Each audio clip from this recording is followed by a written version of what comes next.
to the kill zone. I feel the silence chasing me. Shadows follow me everywhere I go. Danger's near, I can feel it. Say my name, feel that flame. Welcome to the kill zone.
Welcome to Freaky Fast Broadcasting. We are here tonight as we got a brand new series underneath our belt here on Monday nights, and it's going to be a lot of fun action here as we want to thank everybody, of course, for tuning in, but it's going to be fun as we've picked up a brand new league here, like I said, on Monday nights, and they're going to be racing in the GEN6 Cup Series car, and that's going to be the Lonestar Racing Series, as they're going to be heading off into their fifth race of the season so far here at the Richmond Raceway, and it's going to be quite a show underneath our hands here as we are underneath the lights. Drivers are in the final 15 minutes here of practice as they try to find that final bit of confidence before they head off to the grid here for tonight's race, as it's going to be a wild one underneath ourselves. As we do have a race sponsor here tonight, as that's going to be the GEN6 Satellite and Portable Water Hauling LLC 195 here, as we are under the lights, of course, here at the Richmond Raceway. And it's going to be a fun time to watch all these cars go racing. But this final 15 minutes, we're going to get a little bit of time to watch these drivers clean up any mistakes, get these cars ironed out, as this is also a new car bringing back some old themes to here to Freaky Fast Broadcasting. Has been covered really this car dating all the way back really to 2022, I believe, is when the last time we would have seen this car compete on iRacing here on Freaky Fast Broadcasting, and that was quite some time ago. And we saw some great battles, of course, in that car, as these things are very much a handful. I think that's one thing we're going to get to notice throughout this series on Monday nights, is these cars are very tough to drive. The intermediates are going to be interesting with the 550 horsepower package, and here tonight we're going to have the 750 low downforce package here, as they're under the lights, of course, at a short track here at Richmond. And it's going to be all about really the management of how you're going to drive these cars, how you're going to keep the rear tires underneath you and put that power down these long straightaways, because the low downforce, no big rear spoiler, really a narrower tire than what we see in the next gen car. It's going to cause, I think, a lot of issues for drivers here as they try to find that grip level and really find that fast way around here. But it's 260 laps here tonight, so a lot of time for these drivers to find that confidence even in the race too. So everybody here with the final 10 minutes, or 13 minutes, are just out here putting the laps down, laying the rubber, as they would say, and putting this track through its works. But again, I just want to thank everybody for tuning in here tonight. It's a pleasure, as my name is Zach Hall. I forgot to say that. It is a little bit rusty up here in the booth. It's been a few months since I've actually been up here in Freaky Fast, so it's good to be returning myself. But I want to give a huge shout out to Sam Dyer out there. He is our lead commentator here on Monday nights and other nights at Freaky Fast Broadcasting, and he's a little bit under the weather tonight, so he couldn't join us here for the first race.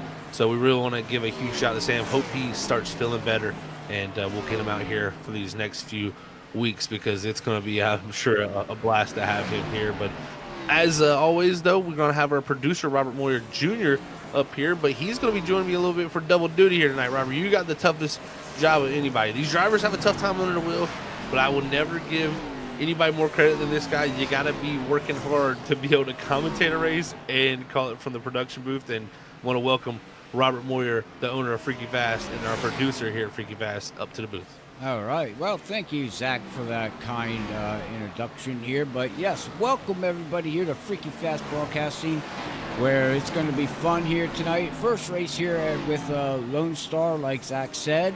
It's going to be very interesting. Like he said, we have not seen these cars for a very long time. So to try to get my brain wrapped around how these cars drive, oh man, we got to go back in the day, like, way back. So hopefully some these drivers and fans and family members can maybe charm in on YouTube there, Zach, and let us know what they're saying about the car, loose, tight, pushing, things like that, as we try to get used to these cars again, basically.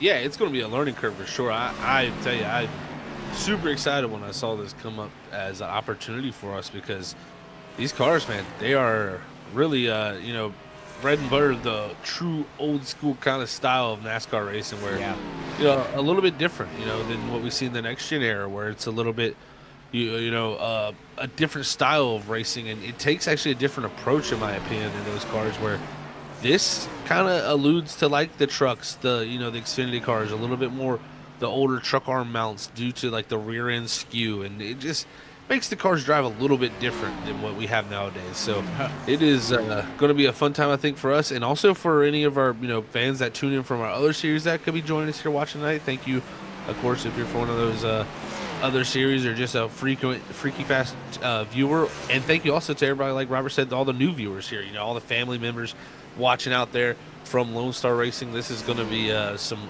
really awesome series to cover, and we're glad to be able to bring it to y'all here throughout these weeks. So it's going to be a fun time, and I'll tell you, if you enjoyed tonight, expect even more the next few weeks. When we get Sam up here, it's going to be a great time, because they don't know what they got in store when it comes to Mr. Sam Dyer.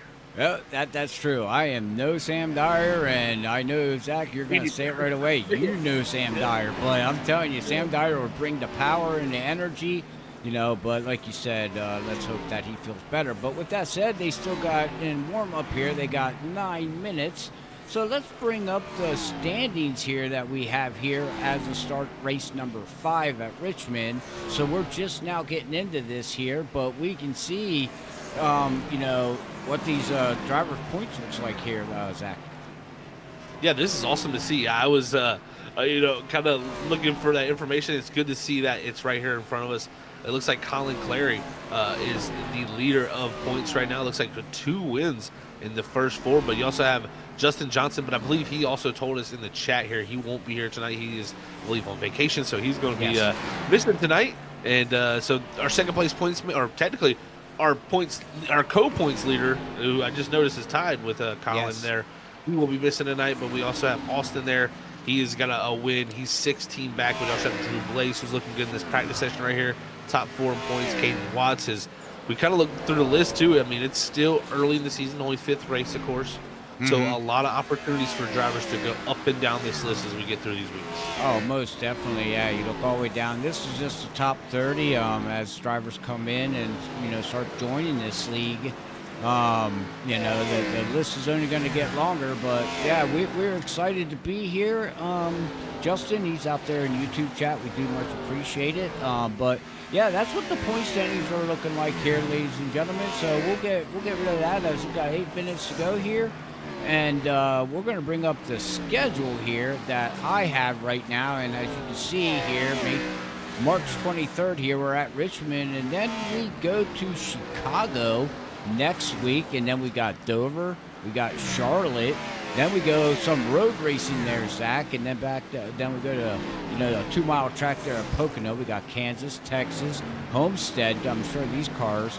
And then we got some short track racing there at Bristol Motor Speedway, and then Nashville, and then we finish it off at Daytona International Speedway. So there's you got your half miles, you got your miles, you got your short tracks, you got a road race in there. You got different things going on. Yeah, a lot of variety in the schedule, Robert, for sure. I'm excited with that for sure. I mean, Richmond tonight going to be a great short track show here, I think, underneath the lights, especially with I'm really excited for this car with short tracks because this car, I think, really that's where the strength was. We saw even in the past in NASCAR history, this car really flourished on those short tracks and those road courses. So to have Watkins Glen in there, that's going to be fun to have that. But, I mean, just also all the other intermediates because we're going to have that 550 package that those tracks.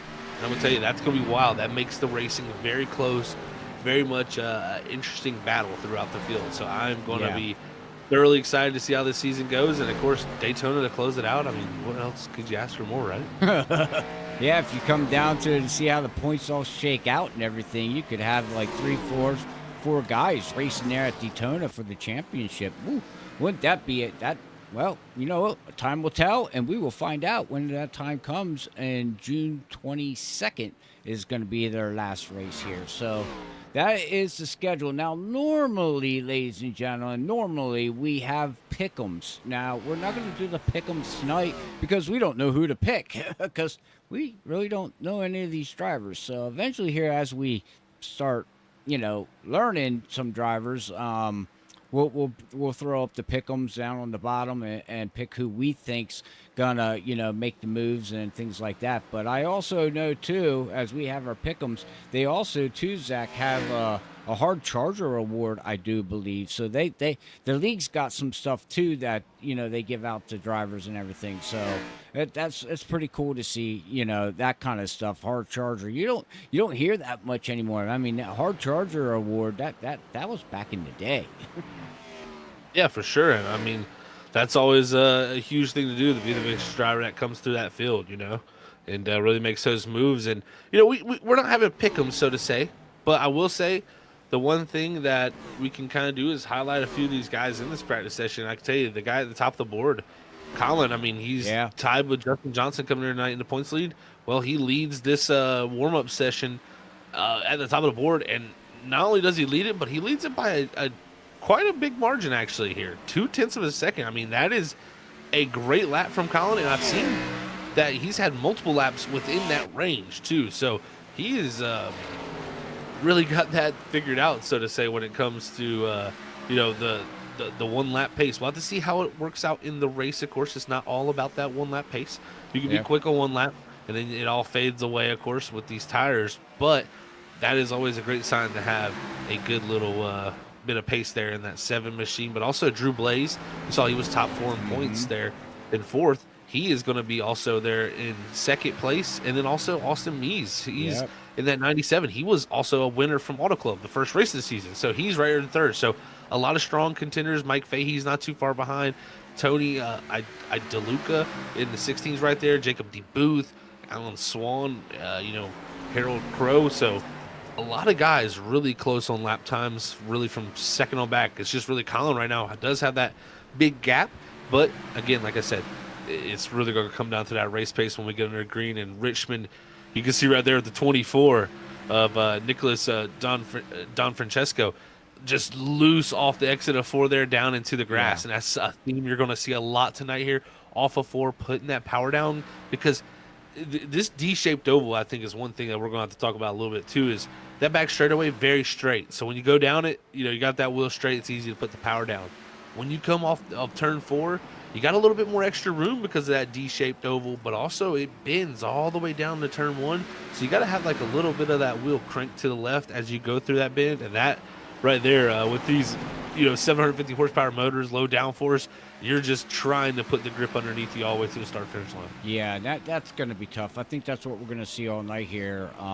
Everybody is save them rear tires. If you can save them rear tires and keep them cool, you're going to have good. As you can see right there, the 33 he got on that gas and that back end just snapped on him, and he pancaked the wall there a little bit. So that's the stuff that I do believe we're going to see here tonight. But again, this is practice, and some guys go out there, Zach, and they hot lap it and try to see what they can do, push the car as far as they can, smack the wall, do things like that. And then you got other drivers that just go out there, do fuel run, tire run. So, it's different ways that people do things during warm-up or practice, or whatever you want to call it, before the race starts. But normally once the race starts, people chill down. So, but we'll see how that works out. As I do want to say hello to Kelly out there. We also got Jonathan. He says hello.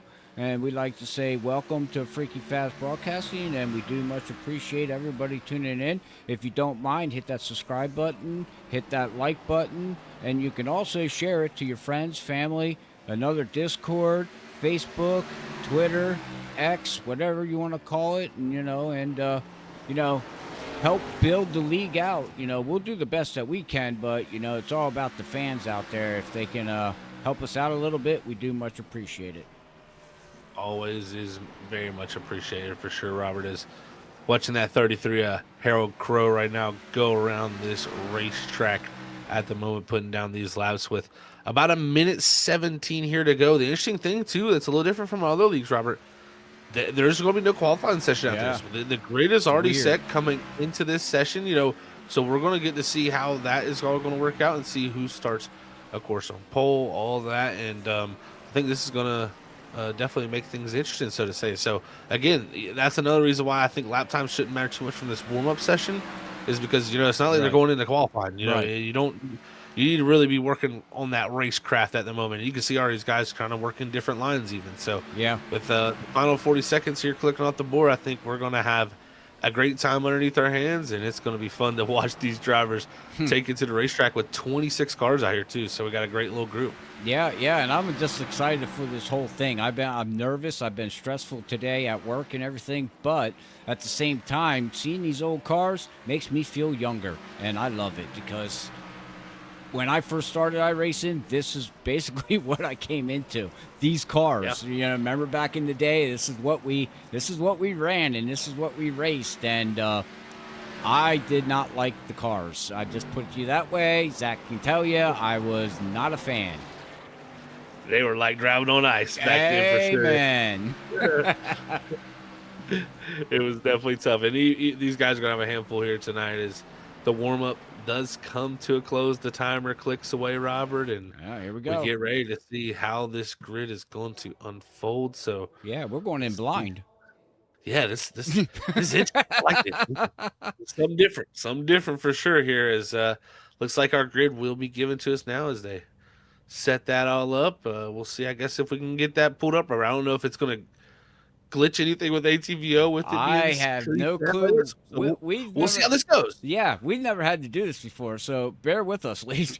We're gonna pull it up. We'll see what it does, and it looks like it has it. Just no lap times, but it does lap look times. Like yeah. So that's all good. That's fine. At least we got the order. I'll put team names there to fill in the lap time that was supposed to be there. But anyways, here's your starting grid here for tonight. That it is. Looks like Colin Clary going to start from that pole position. Again, also, everybody bear with us with names. We will get those better as the weeks go through. We're definitely working on that. We appreciate anybody who filled out that list. That definitely helps. I know a few guys did. I probably will butcher it still tonight, but I will get it better for sure. Colin Clary, though, on pole. Second's going to go to Paul Bloomershine. Third is going to be Chris Klein. Fourth's going to be the 97 Austin Mees. Fifth's going to go to Drew Blaze. 6 is going to go to the 14 of Russell Windsor. 7th is going to be Mike Fahey. 8th is going to go to Chris Launis. 9th is going to go to Tony Idaluca. 10th is going to go to Nicholas Don Francesco. 11th is going to be Ken Couch. 12th is going to go to the 94 Austin Grimwell. 13th is going to be Jacob D. Booth. 14th is going to be Eric Dillingham. 15th, sorry, going to be the 33 Harold Crow. 16th is going to be the 21 of Corbin Reich. 17th is going to be James Dubose. 18th is going to be Caden Watts. 19th is going to be Johnny Bobby Brown. 20th is going to be Kenneth Blackburn. 21st, Aiden Even Itchko, I believe. We're going to have to work on that one because he's got it in the list. Thank you for putting that in. We're going to get it right. 22nd is going to be Alan Swan. 23rd is going to be Randy Koching. 24th is Teresa Spikler. No, I messed that up. 25th is going to be Jordan Maddox.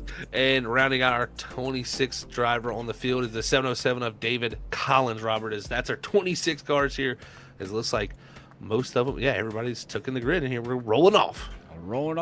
260 laps. This is going to be interesting. This is going to be a long race. It's all about, protecting your car, keeping your car. You don't have to do nothing crazy here right now. So, here we go. Here we go, Zach. It's going to be fun as they're getting ready. Pace car lights are out, and we're going to get ready to go. Green flag racing here. First time with Lonestar Racing. We do much appreciate again everybody for joining us here, but let's get ready for some green flag racing.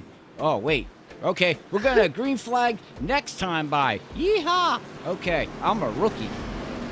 You can tell Robert is he's a producer here. Hey, he's excited. Overstepped at one time, but on these two tracks we're gonna have 2 pace laps here, but Colin gonna lead us to green in that 7 machine, the 92 of Paul Boomershine on the outside, and of course the 51 of Chris Klein in third, and Austin East in that second row. So we'll see how this opens up here to start tonight's event. 260 laps, Robert. We got a handful underneath us here tonight, as these drivers also got a handful in the driver's steering wheel. Yeah, they do. All right, now here we go, ladies and gentlemen. Let's get ready to go green flag racing. Freaky fast style, where we get freaky, we get crazy, and we get nuts. Let's go racing, ladies and gentlemen. There they go, down into turn number 1. Colin Clary, great start, but it's Paul in the 92, way up the racetrack there. You see that white car, he's going way back. He's going to lose a ton of spots. That's going to shoot Chris Klein up to that second position, right? Austin Means up in second position as Chris Klein's going to be in third, Drew Blaze fourth, and Russell Windsor up to the top 5 here in this opening lap. And right now the 7 looks to open up the gap. 7's trying to open up the gap as we do got a battle going on back here with the believe it's Russell back here in the 14th position. Oh, he just finally got back in line, but no, now we got a battle going on up here with the number 51, I do believe that's Chris in the 88 here. He's on the high side trying to make his way around here as Colin already now puts down the fastest lap.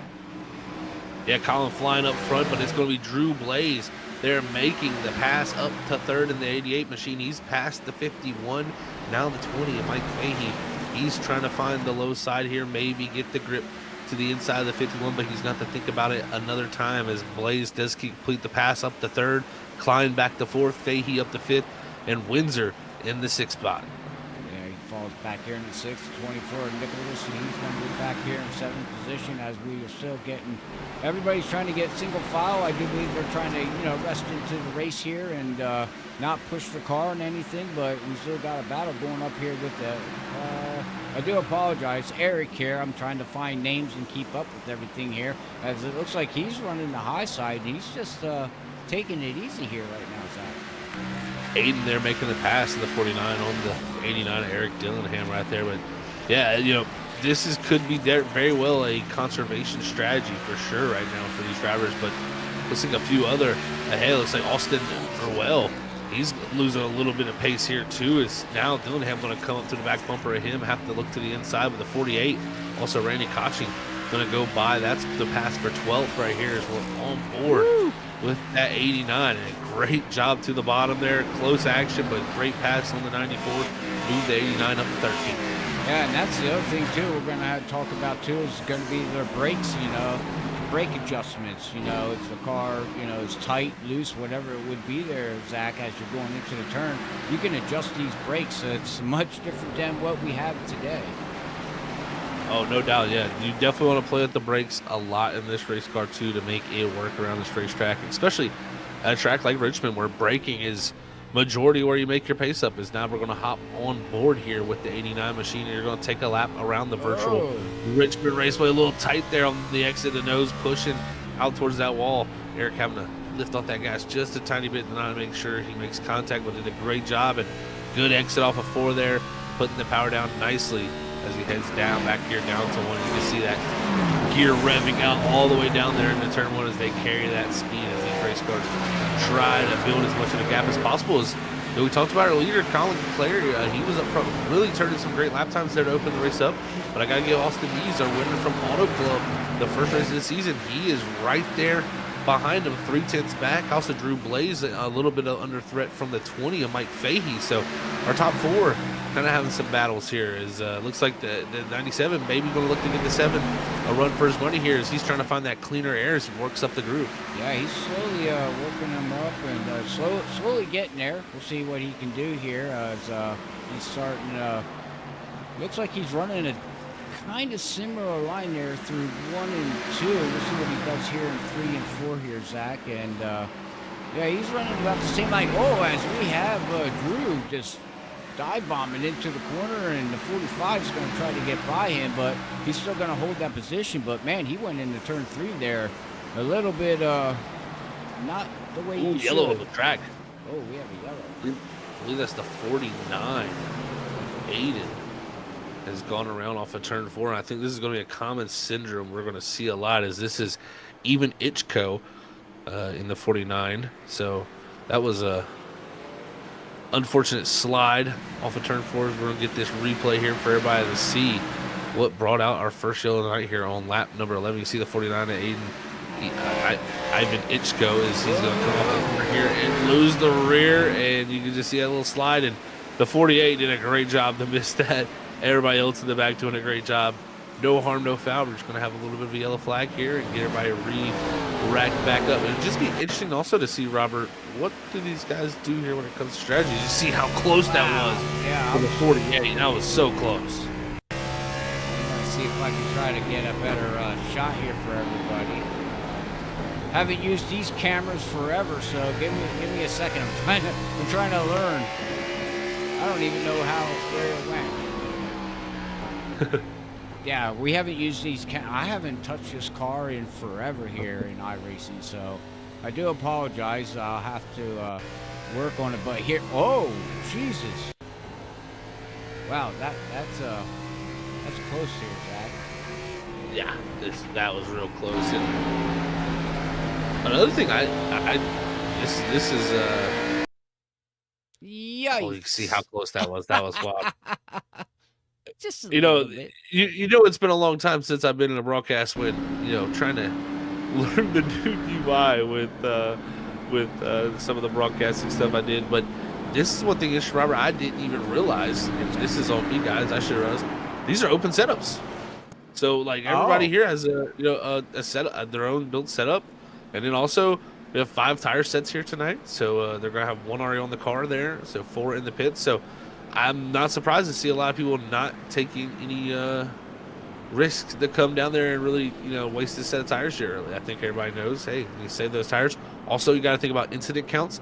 They do have, it looks like, a penalty at 14 and then a DQ at 20. So that is critical for these drivers. So they need to make sure not to build up incidents throughout these 260 laps. You also got to save those tires that you got, but also you got to work on that setup. You got to get that car tuned in, man. This not throws a monkey wrench into us, but it's just more talking points for us because now that just opens up a whole new can of worms, is what I call it, because now you can adjust your car, shocks, brakes. Man, I haven't did a open setup in a long time. I mean, I don't remember what all you can adjust. These would be, personally, these are the cars that I understand the most, just from the time back of working on these ones exactly. So, compared to very different setups that we see for the next gen era, it's more about aero platform, where these is more about springs, shocks, your cross weight, your cambers, and your tire pressure. So that's really cool to see. So Colin's got her dialed in here tonight, it seems, and we'll see Austin Lees. I mean, he's got a chance to dial his car in. Same for everybody here as we go into the restart zone and get ready to go back. Green flag racing is there. It is green back out in the air. A great launch from the 7. Everybody on older tires, they're trying to find that grip as they fire off in the 1. Well, what makes this interesting, open setups as they fire in the 1, we'll see them going side by side. We'll talk about this later as there's a battle back here for the 45. I'm trying to keep up here, ladies and gentlemen, as the 14 looks like he's going to get a little bit, but the 45, do we have a 45? We don't have a 45. We do not have a 45. Okay, the 45 is supposed to be the 20. Okay, is that okay? That is okay. Yep, I see his number is the 45. Okay, there, so actually that's going to mess me up. Okay, the 45/20 was trying to make a pass there on yellow here flag. as we do got another yellow out, and I believe it's on the 37 here, Robert, on Jordan Maddox. Oh, maybe got a little help. Got to check this one out here. Maybe a little bit of contact between the 08 and the 37 car, and that was back here for about 15th and 16th here. So another little quick second yellow coming out here, as you can see the 37 rolling away after his little bit of a spin. As we check this out, you're gonna see going down to the 1. You got that 08 right there up behind him, a little bit lower entry from that 37. The 08's gonna kind of cut down a little later, get that better run up off it, just a little touch. It was so light, but it was enough. That 37 was already probably a little free off the exit. Just continued the spin around, and that was a heavy hit there for Jordan. So he's going to get that car probably worked on here in pit road after all that's said and done. We'll get a second look at this. as we're watching the replay here again and see exactly what happened here, and you can see, and he did. Oh yeah, he just got such a run coming off the corner, and unfortunately, he ran right into the Wonder Bread machine of the number 37 there, and that's some heavy damage there, Zach. That is definitely some heavy damage there so far, and gonna go one lap down already here. So let's see how that car gets worked on. That right front was pretty severely damaged. We'll see what the leaders do here this time. I believe you're gonna see everyone look to at least up near the front half of the field, stay out. We'll see if there's any takers farther back. I know on that first caution we did have a few takers. I don't think anybody took tires. There was a few stops. Teresa did have a longer stop there, about 13 seconds. So sometimes that can be a sign of using a set of tires, but sometimes also that's just sitting in your box or doing some other things. So definitely gonna have to check that one out. But yeah, it looks like nobody coming down the pit road there. It looks like now we're gonna get back double fouled up, Robert, and ready to go green flag racing. I believe not this time by, but the next time, because the lights are still on. That would be correct, as the lights are still on. But I wanted to give a big shout out. Thank you for the super chat here from Cole Rooster. I do believe I'm saying that right. For Team Maddox, gotta go fast here for $1.99 super chat. We much appreciate it. It does anything that we get through super chats and things like that. It all goes back to to the broadcast, to the commentators. I make sure that everybody gets paid, kinda, I guess. Right, Zach? we definitely appreciate everybody out there for the support. It is always great to see everybody out there supporting in any way you can. I mean, a like, a thumbs up, even just watching. I mean, that is really all we can ask for as a broadcast group. We're just trying to bring the best entertainment we can possible and show how these races unfold, because man, these guys got a great group, and we're about to have a great season here with Lonestar. We are, and like I said, I want to get back into talking about the open setup issue here once we get settled down here, as we get ready to go back green flag racing here, ladies and gentlemen. 22 laps in the book here of 260 here at Richmond Raceway. As Colin, man, he's just getting a great jump here, but we do got a hard battle with 45/25 side by side here with the 51 to 88 of Drew. He's trying to make that pass into the number 97 of Alston, but it looks like they're going to still stay side by side. They are side by side there off the corner. Exit Drew Blaze doing a great job working his way up from 5th all the way to 2nd. So great job, and really starting to make some great headway as Austin Bees. Before the cautions flew, he was right on the back bumper of Collins. So got some great competition out here tonight. Mike Fahey also trying to roll that outside. He's trying to have an opportunity. Of course, 45 on screen, but 20 in league-wise. As you also got the 51 of Chris Klein. You got Nicholas Don Francesco, who's up from 10th. So Nicholas doing a great job. He's up 4 spots, but the biggest mover so far tonight, back in the 48 machine, we saw his close call, Ricky Kotching, 23rd to 9th so far in the 48 machine. So watch out for that 48. He's really been on the move. Same for Alan Swan, back in 12th. I believe he is from 22nd to 12th, so 10 spots up for that 85. So we got a couple drivers on the move. Yeah, we got David Collins back here, up 8 positions here too. Back here running in 18th position here, trying to work his way up through the field. But we got to do a correction, Zach. You did a boo-boo actually. They are actually running fixed setups. Yeah, I see that he says that. That's interesting. Some reason the UI says open, so that is very, very interesting. So yeah, confusing UI. Oh, okay, that's an iRacing bug apparently. Yeah, that's definitely something weird there for that. Normally that would say fixed there for setups, but yeah, these guys are racing on fixed. No worries for the setups. Everybody's on the same thing. The way you would change though your balance would though be with that brake bias mostly the way you drive. So there is still ways to make your car drive better as a driver yourself when you have fixed setups. So everybody doing a good job. Watching the 55 there. Oh. James Dubose gathering it up, man. That was a great job to gather up. You look at the grass being thrown onto the racetrack there, that debris. Yeah, don't drive down there now, man. You hit that stuff, you're going to go for a loop on old tires. Hang on, but yeah, I mean, he went. He was dirt roading in it there. He even made a jump. I mean, I maybe give him a 5 out of a 10 there. He could have hit it a little faster, jump higher. Definitely could have for sure. Definitely would have hopped and skipped a little maybe better. But yeah, hey, no harm, no foul right now. The 55 gathered it all up and will continue on for the time being. About 11 seconds back from our leaders. We're going to hop on board here. This is with the 89 again of Eric Dillingham. And, we got a cool little thing that drivers fill out. There's a few drivers out there who have filled out about, a little bit about them, kind of a questionnaire that I got to give Sam Dyer huge credit for filling out. And, we look at we were looking at just Eric Dillingham. The cool thing about him, he is a professional truck driver. We seen his setup. He is actually racing from his truck. So that is one of the coolest things I've ever seen. That it's amazing what things can be done. Bravos to him, because that's the way to waste your time as you're a truck driver, right? I mean, you got nothing else to do at night. Great way. Just go racing a little bit. Yep, that is definitely a great way to do it right there. Is we check out the comparison of the gaps here between two drivers is a really cool thing to see there. Is you got Johnny Bobby Brown there in the 06 machine ahead of Caden Watts there for P20. And these two back here right now just trying to put down the laps and complete whatever they can, because the big thing, this race could be attrition, man. 260 laps.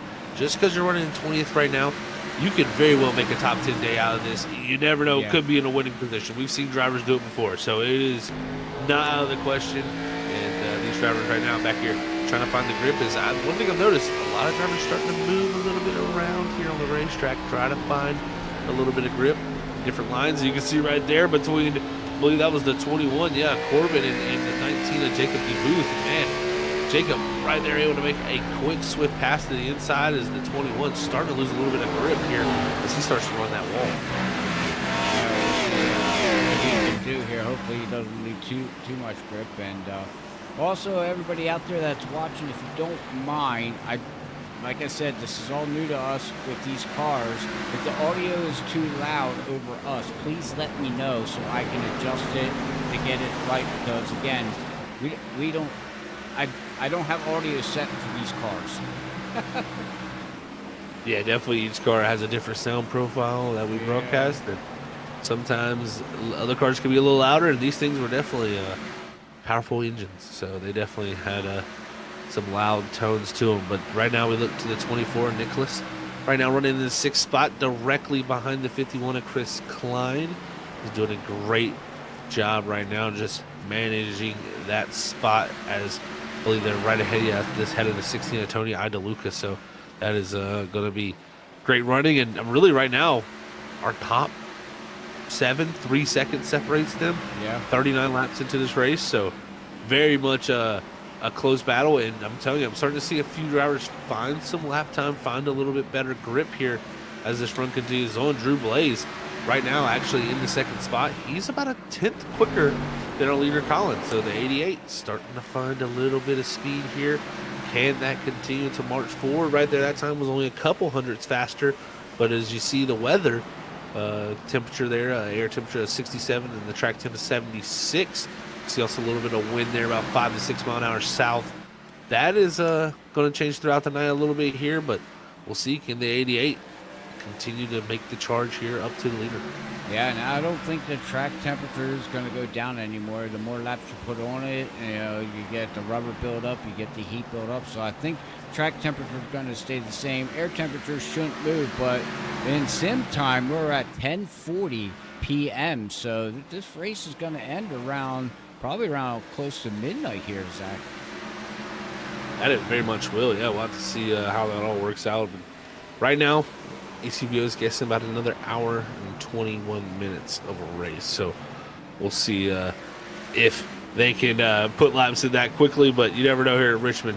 The yellow flag is around any single corners. We up north of 33 of Harold Crow. He's moved himself up to the 8th position. He's got the 14 of Russell Windsor, not too far behind. Same with Eric Dillingham in the 89. Also, Aiden, very much done a great job to come back through. He was one of the spinners earlier, so driven himself up to 10th. So the 49 making some great ground here as we ride on board this 33. You can see in the mirror, he's got a mirror full and a handful. Yeah, he's a mirror full and a handful, but right now he's just really tight on the exit. You can just see him working that wheel, and as he's getting back on the gas, the front end is just not gripping. So what do you do about that, Zach? You can see right here, he's got to wait. Now he's back on the gas. Yeah, that's a tough situation to deal with, because it can kind of cause a few different things. So if you have that condition of understeer right there, you can kind of try to jump back in the gas. That's going to really make the rear unstable, though, and you're going to put more wheel in the car. So really the biggest thing is trying to get the rotation done earlier and get that car pointed and just get that wheel as straight as early as possible so you can put that power down on that motor, because it is very critical. As you see right here, great racing. Again, Aiden continuing the march through past the 14 of Russell. He's going to, well, not fully yet. This is a hard track to pass. That second groove works very well here. So that's why when you see people get to the inside, it's not usually just clear cut, by them like we see at some of the other short tracks. Yeah. This place, you got to really work that driver over. The 49 did a great job. Now Eric Dillingham going to try to do the same thing, slide himself up into a top 10 spot. Not too far behind. You also got Ken Couch in the 08. Also Jacob D. Booth, not too far in 13th. So this group right here really battling it up. Yeah, battling up, and unfortunately that 14 there, it looks like he's losing grip or losing something. He is falling backwards. He's down 5 positions from where he was placed on the qualifying grid, so hopefully he can figure out what's going on in that Ford Mustang. As we got a battle for the lead. Yeah, we got a battle for the lead. Okay, yeah. 88 jumped to the outside there in 1 and 2. Really good run, and look at this. Going to go all the way against the wall. I like this. I used to remember this line used to work in this Gen 6 around here.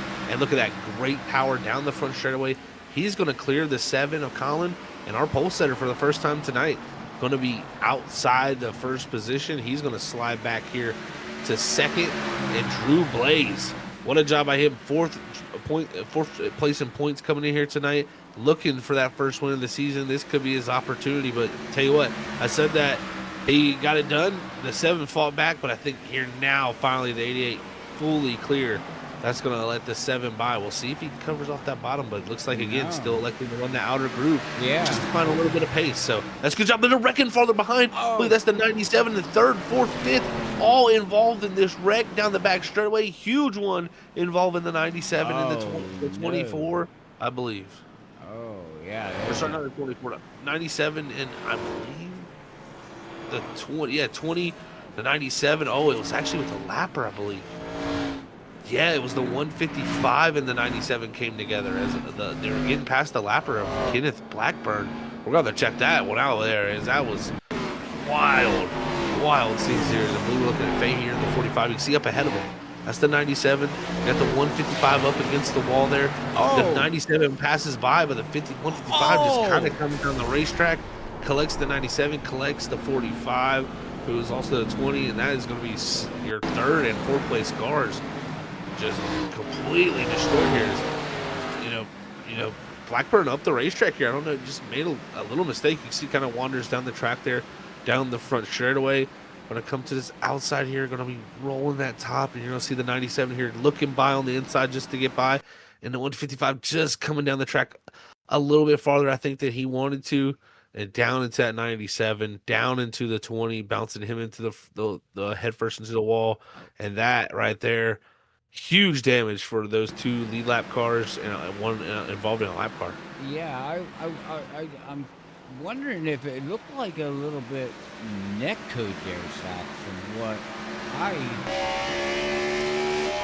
see. Let me see if I can get a shot here.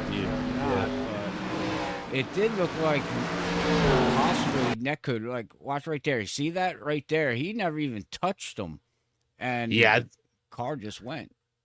Yeah, there was definitely initial neck code there. I think with where the contact was made and where the kind of trajectories were going between the two cars, I think they would have made contact regardless.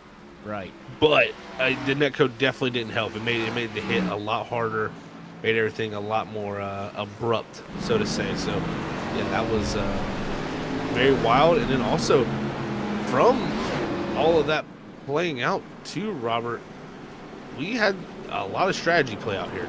I mean, of course, the 97 in pit road still same for Fahey.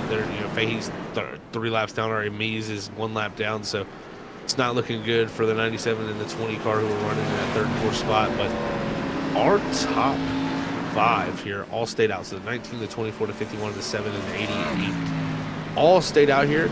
But from 6 on back, everybody has hit here and put on a set of tires. So I tell you what, it's going to be interesting because there was some fall off there for sure. We were taking off at about a 21.7 for a lot of these drivers.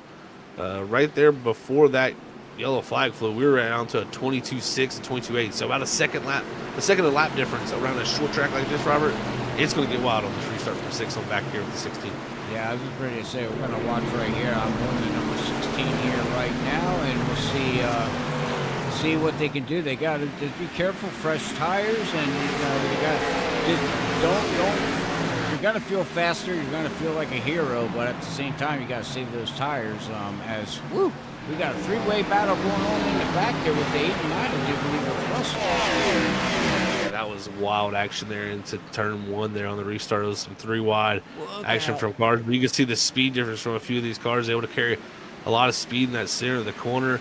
And there's going to be differing strategies, differing speeds. So buckle up, everybody. This could get a very, very interesting battle here as this continues on. They build some heat in these brand new tires. I think that's when you're going to really start to see the difference be made.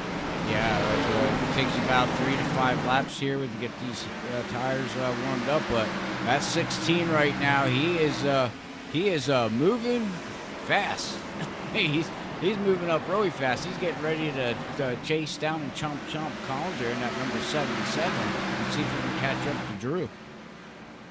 Definitely is. He's going to be, I think, there quite quickly. I think the lap time will happen because the cool down phase of the tires has helped these leaders up front, but he's going to be about 2 to 3 tenths quicker. And as the laps start to build here, those tire temperatures of the leaders are going to start to climb back up, and they're going to see those lap times decrease faster and faster. As you can see again, look on board with the 16, so much faster into the entry.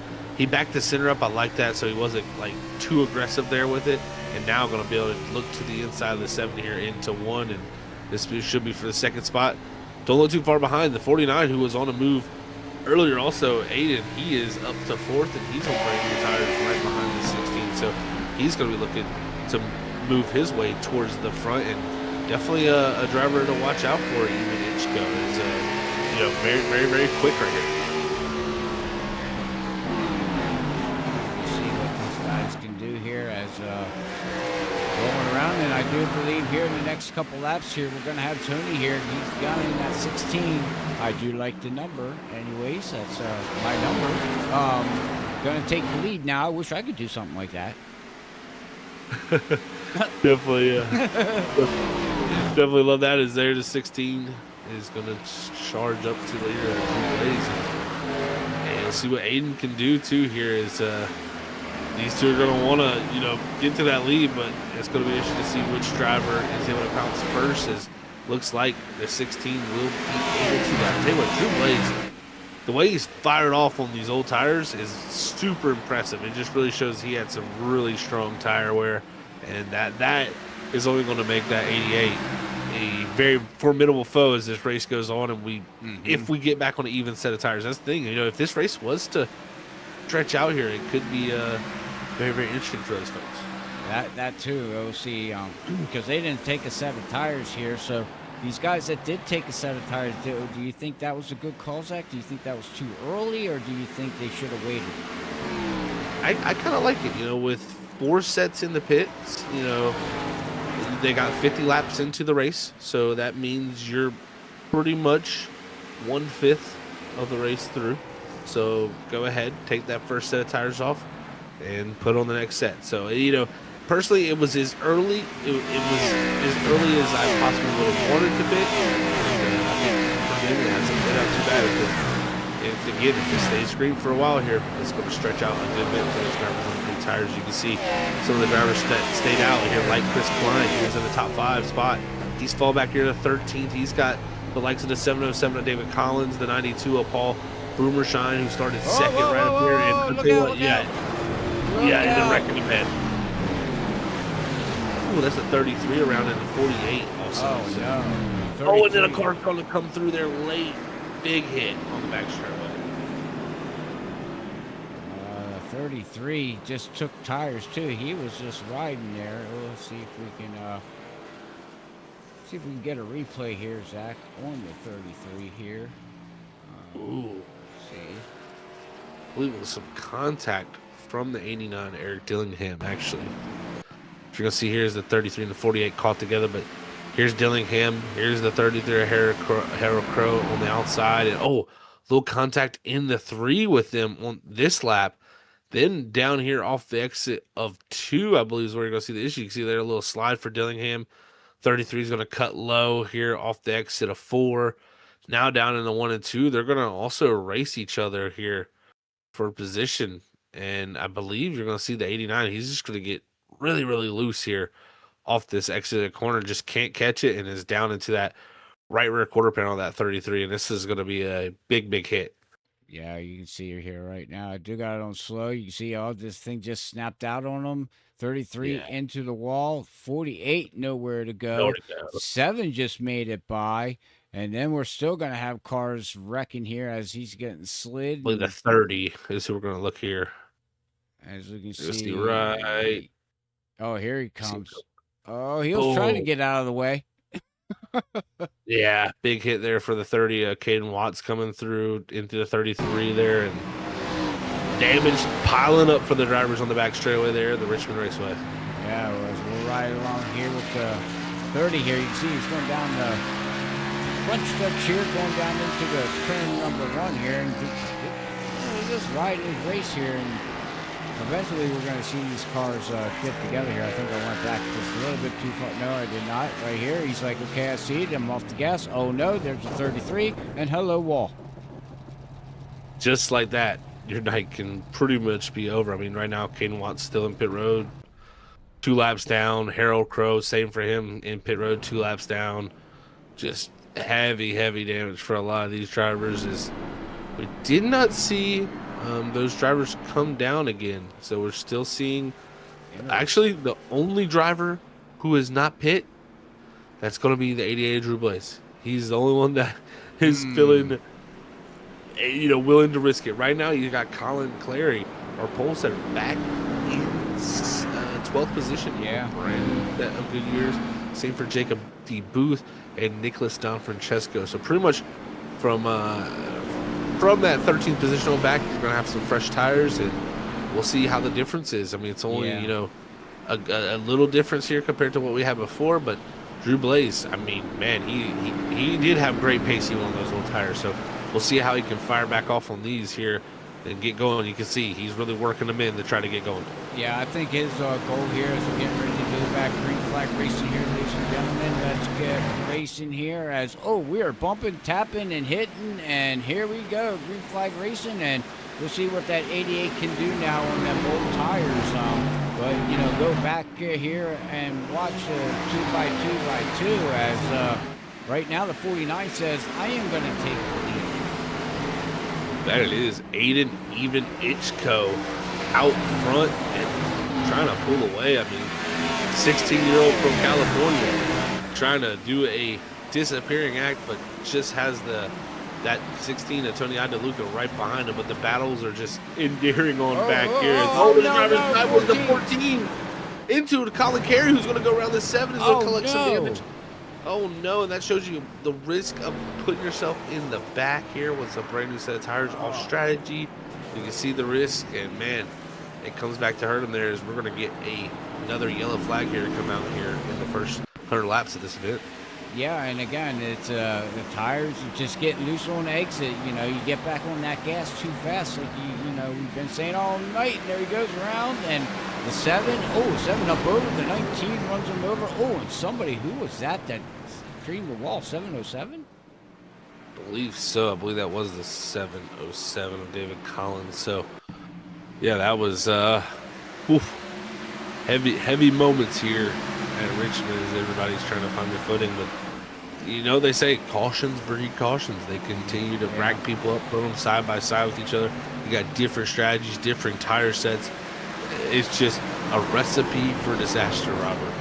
Oh, and the 7 almost saved it, but unfortunately he slid across and pancaked the wall on the passenger side. At least it wasn't on the driver's side. That might have hurt a little bit. But yeah, unfortunately, like you said, cautions breed cautions sometimes, and with this track is not easy to race.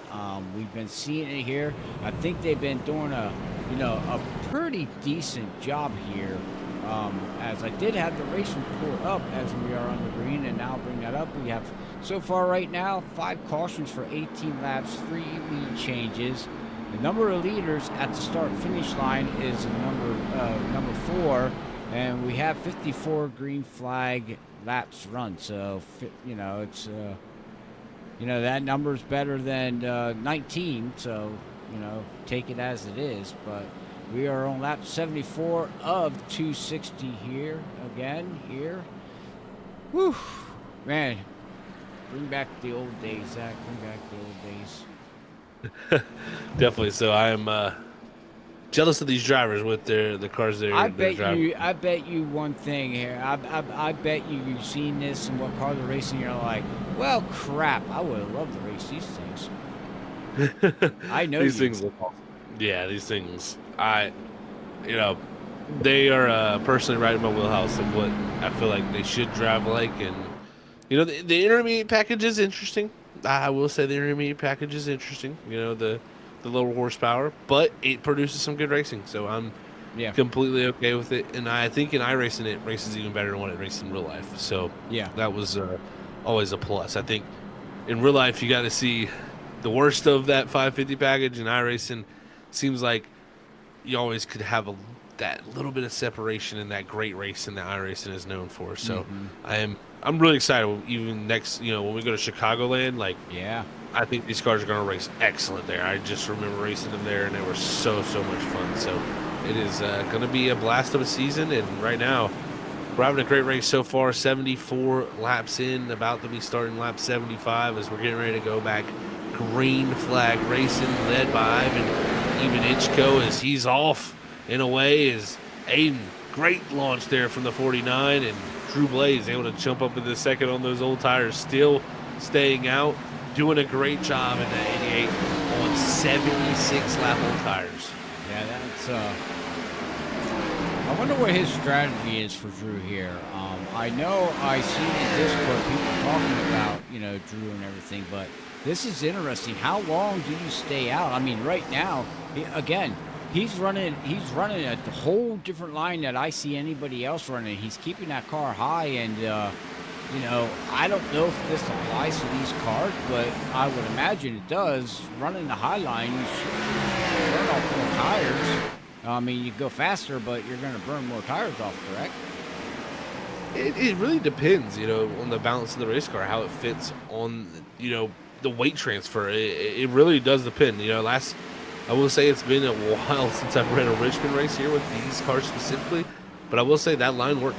That was a valuable line here in the 750 package, and what it really did is it just made the straightaways longer. You're able to get up here, run this high side, and get the car pointed much better, kind of slowed down in that center a lot more, and pointed much better to where you carry that speed. I mean, again, he's on 79 lap old tires right now, and he's running at 2190. That's about 2/10 off his fastest lap of the race. Now, as these tires heat up, that's going to be an issue for the 88. You're going to start to see him start to fade a little bit with lap time, but the way he's doing right now, it is definitely flexing a lot of muscle on some older tires. You see Nicholas Don Francesco making the move up to fourth past Ken Couch in the 08 there for a top 5 spot. So great passing there going on. Same for Alan Swan back there to 6. Dillingham, we saw he was in that contact earlier there at that moment. He's in 7th. Chris Klein is back up to 8th. That's huge for him. Same for the 7 of Colin Clary up to 9th. And Jacob D. Booth, the 19 up to 10th. So a few names that were in the top 5 early making their way back into the top 10. Yep, and Johnny Bobby Brown, that's a name to say here. I got to give you props here, man. I like the name. It rolls off the tongue. Yeah, Johnny. I'm gonna wind up finding a joke for this guy. Sorry, Johnny, but I'm eventually gonna find something here. But yeah, he's back here. He's moving up through the field here too. But right now, David in that 707 still looks like kind of the big mover. But actually, the big mover right now is at 85 here, up 16 positions, except for the leader that's up 20 positions right now. Yeah, a lot of people doing a lot of big movements right now and able to, move their way through the field. It's been impressive, really, to watch these drivers go to work. And right now, Blaze, you can see again, still fighting for that top 3 spot. I mean, all these old tires, that is so impressive for that 88. And right now, the 24, Don Francesco, he is looking strong as he's driven up the Ida Luca. So 24 showing some great pace. Same for the 8. We got some new contenders here coming through, Robert. Yeah, new contenders, and that 88, unfortunately, like you said, Zach, them tires are heated up, and now you can see he's starting to fade back slowly but surely. He's not battling nobody. He's letting go. He knows that they're faster than him, but I'm telling you what, when he puts on fresh tires, look out. I believe he's going to be flying up through the field here once their next pit stop comes. Now, again, we don't know on fuel mileage what these guys are even getting for lap times, and I don't know if Zach's maybe has that kind of data still laying around. I will say, it looks like they have 100% fuel loads here. No signs or indications of a cut fuel load for these guys. So, really, in my opinion, with the cautions we've had, Robert, you're going to see, I think, Drew be able to go upwards of 120 maybe laps here. Now, the cautions have helped, so maybe 130. It's just really one of those things that's going to be cutting it close. But I think he's really thinking in his head, we should get a yellow flag before I run out of fuel. Like, the way the yellow flags have been playing out so far, the timings of them, I think he feels, kind of compelled for that to work, but you never know. I mean, you really don't know in racing. And see, the guy he was battling for the lead earlier, he's on fresh tires right now and moving up to the position behind him. Is King Couch going to get past Colin Clary up to the 5th position in the 7 machine on brand new tires. Same for Chris Klein, who's right behind him in the 51. He's looking to get past the 08 also. But yeah, that 7, I think that is the person that Drew is probably most kind of concerned and thinking of, because just that early run between the two, very close there on that longer run. And, you know, Drew starting to flex his muscle right at the end, as you can see. I mean, the fact that Drew's even able to kind of battle these guys. There it is. Yellow flag is out, and I think we might see the 88 flinch this time for yellow. We'll have to see, but looks like right now I'm trying to see what caused that yellow, Robert, but 70? I am lost. The 70 is on pit road with a black flag, but maybe they wrecked down into pit road is possibly what I'm thinking. No? In the 48? It looks like the 7 tapped the the 33, and that's what caused. Yeah, that's going to be it right there. Yeah. Looks like the 7 7 and the 33 got into each other here. 'Cause it's not this lap. I think I went back just a little bit too far. I do apologize that, ladies and gentlemen. With the iRacing's new update and everything, kind of messed things up. We can see, he just never slowed down, just drove right into the 33, unfortunately. Yeah, that was a big sin there into the corner, right to the corner pedal on the 33. So, yeah, definitely interesting yellow there between those two. It's going to bring up the yellow flag and bring us to a halt here. We'll see what's done. And yeah, this time Drew Blaze did come down. And look, also the 7's going to come down again. What? Is 7 going for tires, or is he just going for fuel? As we'll see. Looks like tires he's taking again. Tires. Now, okay, now that's interesting. Yeah, to burn your second set like that is a big risk there. Is now the 97 is going to exit ahead of him, and 97 also means there 11 laps down. His car involved in that wreck from the lapper. He's going to need some big help to get back if he wants to get there.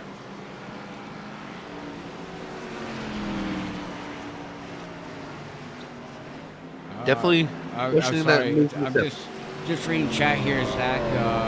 Our good old Tyler's asking, do these cars have issue with passing an arrow? I believe the arrow definitely is still an issue with these cars. Is it? I don't think passing is too hard. I think it really is going to come down to like your tires at the end of the day. We have seen drivers run up to the leader and pass them. Now, I will say the drivers that have done that have been running kind of like the opposite line, so they have been looking for that air. But the passing has been there.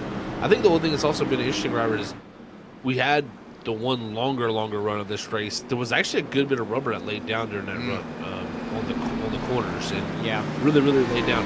But one thing you notice with these new updates, and I'm starting to notice it more and more, especially now being back in the booth, you get to see these things, I think, a little bit more and learn some of these things. But I really see the track cleaning off a lot during these caution laps. Like, you can really see, look at that rubber right there on the line, but look where everybody paces up about a groove off that line. Yeah. So it doesn't really clean that rubber off; it just cleans up above it. So it really makes for an interesting aspect of this track here tonight. This is definitely interesting. You can see a little bit of rubber there still in the entry there in the corner, but cleaning the track off with these hot and cold tires, it's very, very interesting. It's going to go back green flag racing here.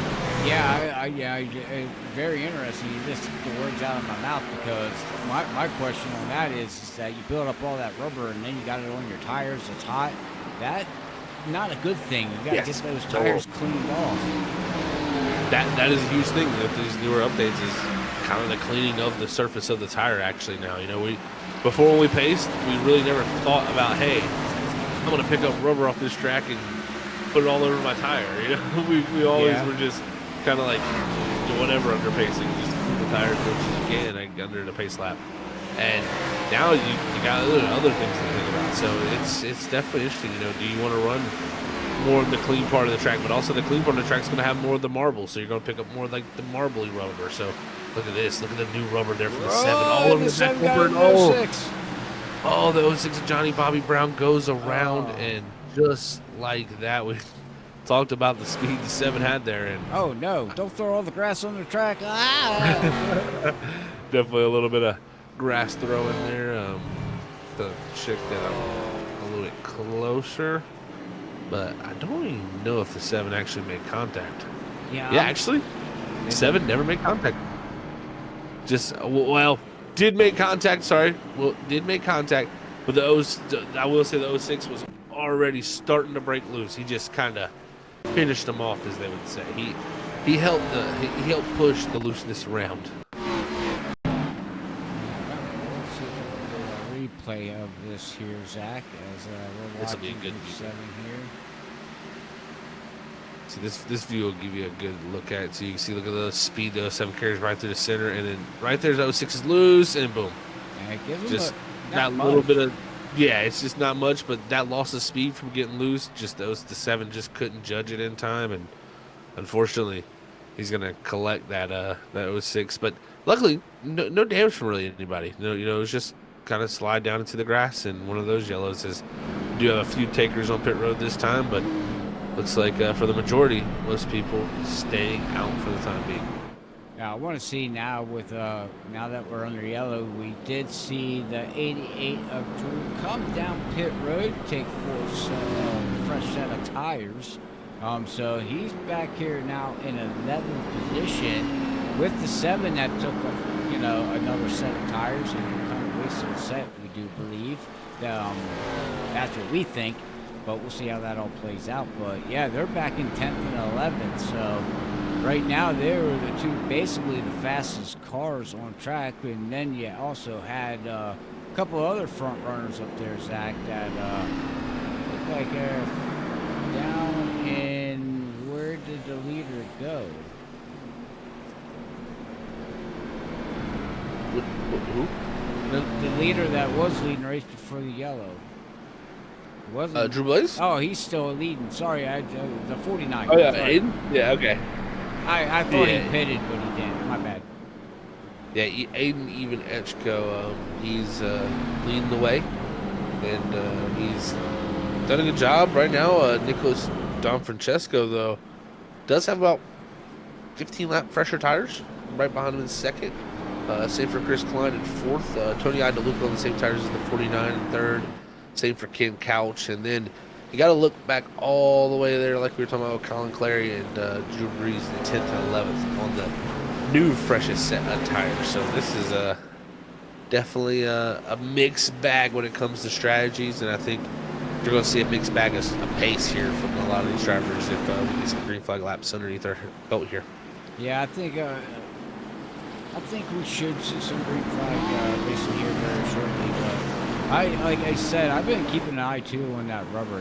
That's pretty interesting to see that this rubber is being picked up, and you can see down on the apron all the rubber that's getting thrown down there. So by the end of this race, they say green. This track could be really rubbered up here as we're getting ready to go back green here. That's the 24 and the 49 are going to lead the way here on lap 101 of 260, and green flag is out.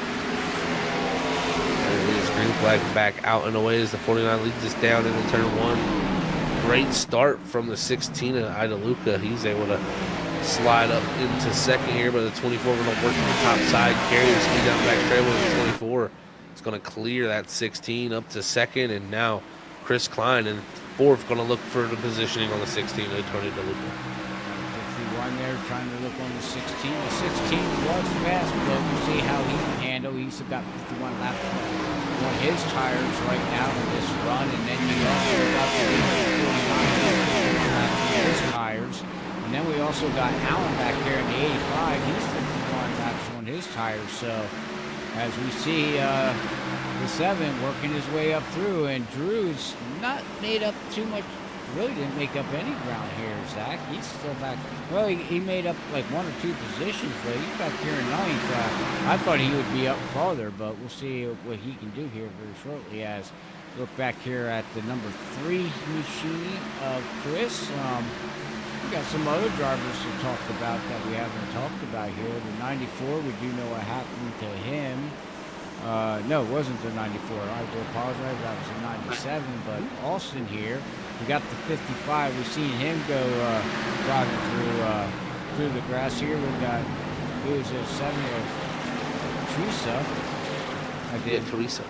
Yeah, I have to say it. I love seeing a woman out here racing. This is awesome. Yeah. This is really cool. This is something we don't see on Freaky Fast. You know, we just don't.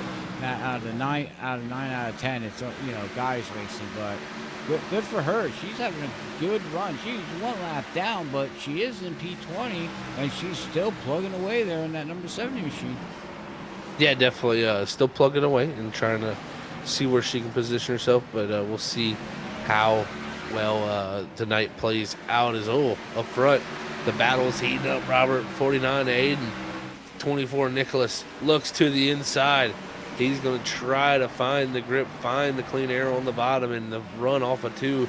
Just not there, though. The 49 able to carry the speed from the outside, clears that 24, and is just able to work that groove really, really well there. As now the 24 will reset and try to come back at him. But I tell you what, they're going to have quickly some big threats coming through because Chris Klein, not only that, quicker right behind him in third. He's running up to the back of him.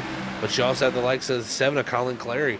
He's making a pass right now. Tony Luca for 4th. He's on the freshest set of tires. Same for Drew Blaze, about half a second behind that. There's going to be plenty of names here in the next mix here, these next few laps. Yeah, you give it about another 5 to 10 laps here. We're going to see the mixing as Colin down there in that 7 machine. He's going to make his way by in the Team Conti machine here. That's so we know where he gets his open setups at. Yeah, for sure. Is again tonight, as we were informed, is a fixed setup. So correct. Definitely interesting, great battle from all these guys as they look to tame this setup. And if anybody's new out there to watching iRacing, you don't understand what we're saying. Open setups, fixed setups. Open setup would mean you have pretty much every adjustment available to you as iRacing gives.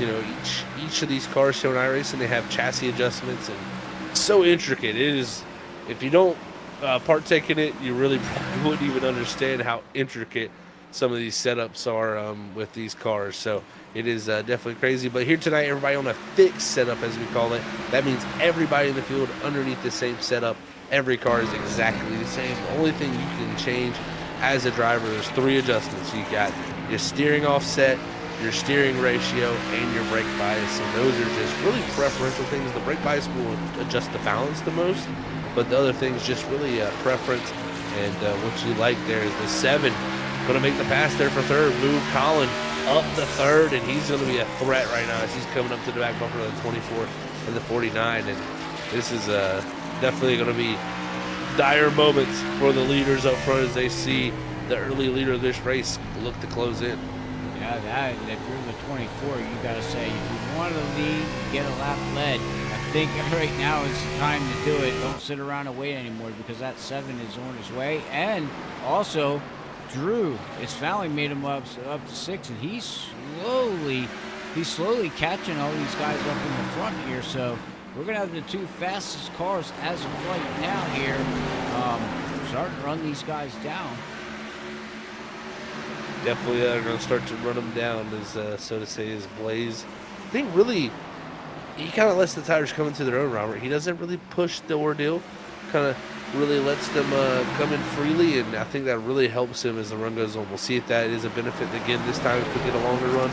But right now, the 7 making the move onto the 24 here for 2nd. Colin Clary, our pole setter, wants to get back to the point, wants to get to the lead, and wants to have back control of this race. Yeah, that he does, and we'll see if he can do it, and I do believe he can. He's going to battle side by side here for the 24 here of Nicholas. He's going to try to make the pass underneath, and it looks like he should be able to almost, okay, and the 24 almost sideswiped him. Definitely close their action between them. Oh, you can see the grip. I thought the 49 was going around there, Zach, for a minute. Sorry.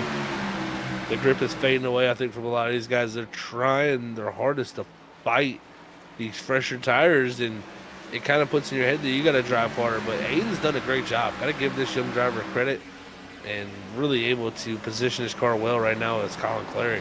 Going to look back to the inside. Aiden on the outside carrying the momentum, and I got to give the 49 credit. Great pace right now. Yeah, he's got Yeah, he's got really great pace, and what I also like it is that it's in a Toyota. Go Toyota. We got Toyota fighting against a Chevy here, and then we got another Chevy running there in third position, and then Toyota. So we do got some mixture of vehicles out here too. I don't know if we have any Fords. I know we should have a couple Fords out there. I just don't know where they're at on the track. Definitely a lot of manufactured variety out there, Robert. We like to see that. We like to see that for sure. And now the battle for the lead heats up. This is going to be fun to see. This is going to be very, very fun. It is right now the 7. Well, just too much grip. And now the 49 looks to cross back over. Look to the inside for the 49, but I just don't think he'll have the grip here coming off of 4. yeah, it's no grip here, so the fun, you're having some fun for the lead. I think you are kind of wrong there, Zach. Yeah. Yeah. You made it a little easier to pass up. Yeah, it was easy, but we're watching the 88 here as we'll try to chat. Is there anybody out there in chat that want us to ride along with somebody, see their cars, vehicles, anything? We don't want to just focus on the front runners. We want to make sure everybody gets some airtime here as we're watching Paul here in the 92 here.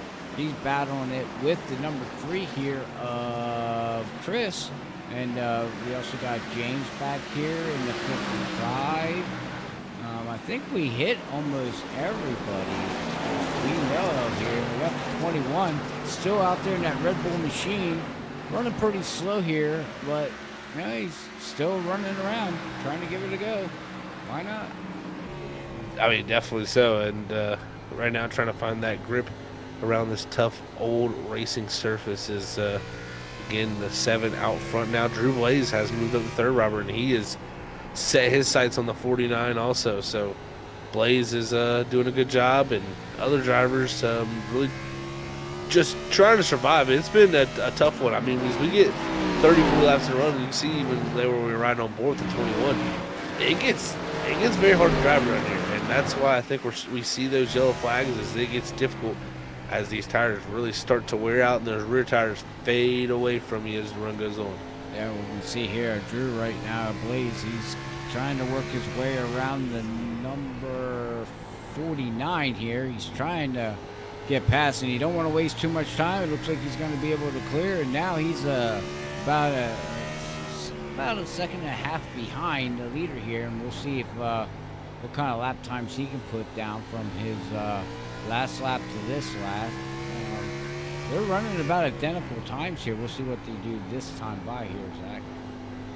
It was impressive. I mean, he made that pass and pretty much identical, like you said, on the lap time with the leader up front. So I think this time by we'll be able to see, about a 10th quicker almost. So 22.54 to Colin out front to Drew's 22.46. That just shows you, again, a little bit more pace there in that 88 as the run starts to go away, and definitely makes for an interesting battle, so to say. As we're seeing right now, he's down to 1.3. He's catching 1.2, 1.1. Yeah, I mean, he's a tenth to 2 tenths faster than that 7 here right now. Now, the question is that, we don't know, but maybe the 7's backing off a little bit, saving the tires, trying to keep them warm, or maybe Drew is just overdriving the car a little bit, burning up the tires to catch up, but he is really mowing him down. He's like a tenth to 3 tenths faster than that 7 here right now. That he is. I mean, right now I'm looking at it too. I mean, for Colin, as you see Drew go around the lap car there, get past the 70 of Teresa, he's able to pull himself closer to Colin, and it's going to be interesting to see 22.66 to a 22.63. Of course, Blaze was making the pass there on the lap car, so that definitely had a little bit of effect. But right now, these two about 4 tenths quicker than anybody in the field, and it kind of makes sense, though. They have the freshest tires of this grouping, and this is definitely starting to show. But I tell you, other drivers like the 24 here of Nicholas Don Francesco doing a great job of hanging on. You got Chris Klein there, a little bit fresher than those two, just hanging on there. Same for Tony DeLuca. So everybody right here from 3rd on the 6th is doing a great job. They're about 4 seconds off the lead, and they got about a 4-second gap back to the 19 of Jacob D. Booth. So they got quite the gap to them. Yeah, and I think this is almost probably almost the longest run that we had here tonight for this event here. Right now, as we're 133 laps into the 260, as right now we're going to look at the 16 and the 51. They're going to try to go side by side, a little bit of racing, but I just love seeing the different lines. You got guys racing on the high line, you got guys on the low line as they're going to look to get around Teresa. She lets it go. Awesome, respectful job right there. As 51 is sliding that rear end, and you don't want to keep doing that. Eventually, them tires are not going to like it, and you're going to loop it around here. But again, like we said, Zach, I'm enjoying seeing the top line run, the bottom line run, and everybody's just looking for grip and trying to figure out where their car feels the best. Impressive to see how everybody's kind of searching, a little bit. And even, we talked about Blaze flying up to the back of Colin Clary. Colin's been able to find a little something, is actually starting to pull back away. So again, you got, like these drivers here, you got to search around the racetrack, find that grip where your car is going to work. And sometimes it unlocks those couple hundredths of a second you need just to be able to fight with your competition. That is correct. All right, well, ladies and gentlemen, we are 133 laps into tonight's event here. We are going to step away and have our first commercial break here as we watch this action going to be happening here side by side here at Freaky Fast Broadcasting here at Lonestar Racing League here at Richmond Raceway. So stick around, go get a drink, get a rest, and we will be right back here with that action here very shortly. But see you on the other side.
We are back here, folks, at the Lonestar Racing Series for the GEN6 Cup car.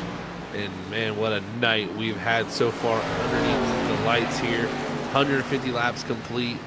Right now, Colin Clary leads the way over Drew Blaze right now. Those two really going to battle here tonight. But definitely, again, want to give a shout out to Kin Satellite and Portable Water Hauling LLC, as they're the sponsor here tonight for tonight's 260 laps. So again, shout out to them and all those people who help make everything go on here for the league. It's always great to see supports from outside companies and family members and everything from leagues. So to see us the sponsor here tonight, that was really, really cool here. As Richmond has been going well, Robert, is we're already past halfway, surprisingly. Yeah, I mean, this is definitely the longest run that these guys had. So the tires are all heated up, the tires are all worn down now. So we'll see when these guys decide. But while we were under commercial break, Zach, I was watching this Gatorade number 19 here, Jacob D. Booth, and he keeps slamming that outside wall. This is probably about the 7th time that I've seen him hit this wall. Yeah, that'll accumulate some damage too. That'll really start to hurt the right side of that race car and definitely cause some handling issues, especially with this race car. We look at the next gen, they kind of hit the wall and do whatever they want with that car, as long as you have the fender somewhat on it. I mean, unless you're Tyler Reddick, you'll be completely fine. So these cars, though, I will say, a lot of side force. A lot of that was generated from the body of the race car. It was all about the body, all about how you controlled that, flow from the front valence, the front splitter to that rear end in the body. So that hit could have a huge impact. And also, I mean, look, he's on pit road right now. So yeah, this is possibly a condition from getting into the wall a few times maybe. And we'll see him get that car worked on and get some fuel and tires. I mean, we'll also see the 33 coming off of pit road too. So maybe some feel like this is the time to come to pit road. But look at the battle we got right here, man. 9 seconds on the next group of drivers. These two have put. These two are in a locked-in zone here tonight. They are going to battle, and gotta say, Blaze was so quick on that first run, on the longer run, that I kind of didn't. I felt like the 7, it was gonna be a tough time for him to really have something to work on as the race went on. But I gotta give Colin a huge credit. He has definitely found more pace as this race has gone on. I think Blaze is a little bit quicker right now, but the 7 definitely still in contention. Yeah, I agree. I'm just watching that 88. He's starting to, migrate up to the top line where he started really making speed, but can't do that right now as he's trying to work around some lap traffic here. As the 85 is going to go up high, scrape the wall a little bit. The 88 is going to pass. The 7 is going to make it by, and now they say they got 2 more up in front of them that they got to work by. Teresa there in the 70 machine, and then the 89 of Eric Dillingham. Who? That's Eric Dillingham. Oh, okay. Eric getting ready to go another lap down here, it looks like. So, as he hits the wall, you don't want to do that with the leaders around you here. Definitely don't want to see that play out there for those drivers, but believe. I'm trying to see. Yeah, Eric, 1 lap down here. That's for the 7th spot they're lapping. So, wow. They're lapping up the 7th. Now, the next car that they'd have to lap would be Aiden in the 49, who is the leader on the restart. Remember, he stayed out on the old tires. They're actually about 108 laps on this set right here. I think they're going to go about another 10 at most before you see a pit stop. And we'll have to see how that works out. But the 49 just kind of hanging on for the time being. But also, I mean, right here with the other drivers in the tire range is him. So that's a great job by the 49, at least he hanging on to his top 5 for now. Yeah, you can see Chris there in the 51. He's hitting pit road here. So some of these guys here, like you said, Zach, about another 10 laps here. These guys should be hitting pit road. But right now, the top 3 on tire-wise, Nicholas is on 95 laps, and then you got your top 2 that are on 70 laps. But you got to remember, the leader there, the 7, Colin, he did use a set of tires that we were kind of shocked that he, put on here. So if this race stays green flag, well, from what it's looking like, I don't know if that 7's gonna. It should all work out for him then, I would imagine. He's gonna want it to stay green. Yeah, he kind of personally, he really wants this thing to stay green and limit the yellows because, going to be down a set of tires compared to this 88. That is going to be a huge difference, of course, from your competition. But if it stays green, it's you pit here. These guys will probably go another 30 laps in the pit, and then they'll go to the end of the race on that tank. So or that set of tires. So that'd be huge if they could get there in the green flag area. But it's going to be such a mixed up bag with so many people with different strategies. We're going to have a lot of drivers having to pit a lot earlier. I'm very interested to see where the pit stops lay out. But look at this passer on the outside here from this driver. That is amazing action. And I will say that was from Chris Klein there, who's unlapping himself in the 51 to get back, I believe, to just 1 lap down. So just went from 2 down to 1 lap down there. We're on the outside of our leaders there as they battle for the lead. But it is it's going to be interesting to see when these guys pit.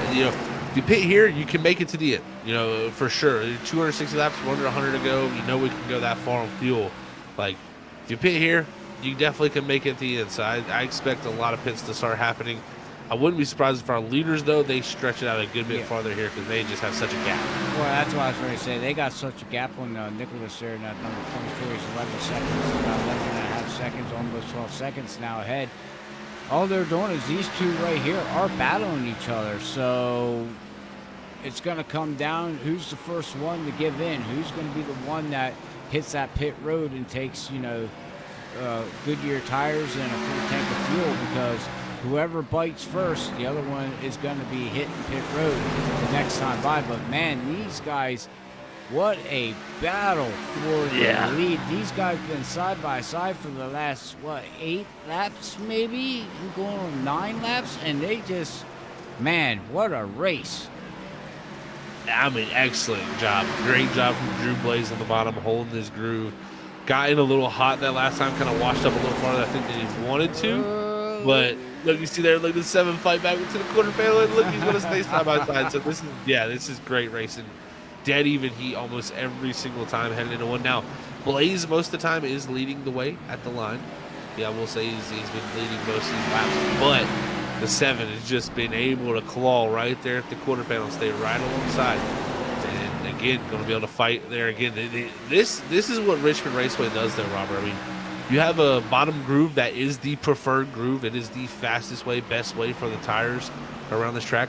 But you also have that secondary option, and that secondary option is not bad. It's like, you go to some of these other tracks, the secondary option is just so much more worse. Yeah. That than the first option, that it just, the passes is really, really just kind of straightforward. Where here, you really have to work someone over. Unless they make a mistake, you really have to work them over, because that second groove is very viable. And look, Blaze immediately, after he makes that pass, he's like, I'm going to move up to that second groove, try to work that in, because we even saw that earlier when he passed. He really liked getting up to that second groove and carrying the speed off that top groove, but we'll see what the 7 can formulate this time. I wouldn't be surprised if Colin hits maybe here within maybe 10 to 15 laps. He definitely can stretch it out, of course, farther, but I think he doesn't want to let that 88 get too far out, and there's really no too big of concerns with the other drivers behind if we stay green with the gap they've built.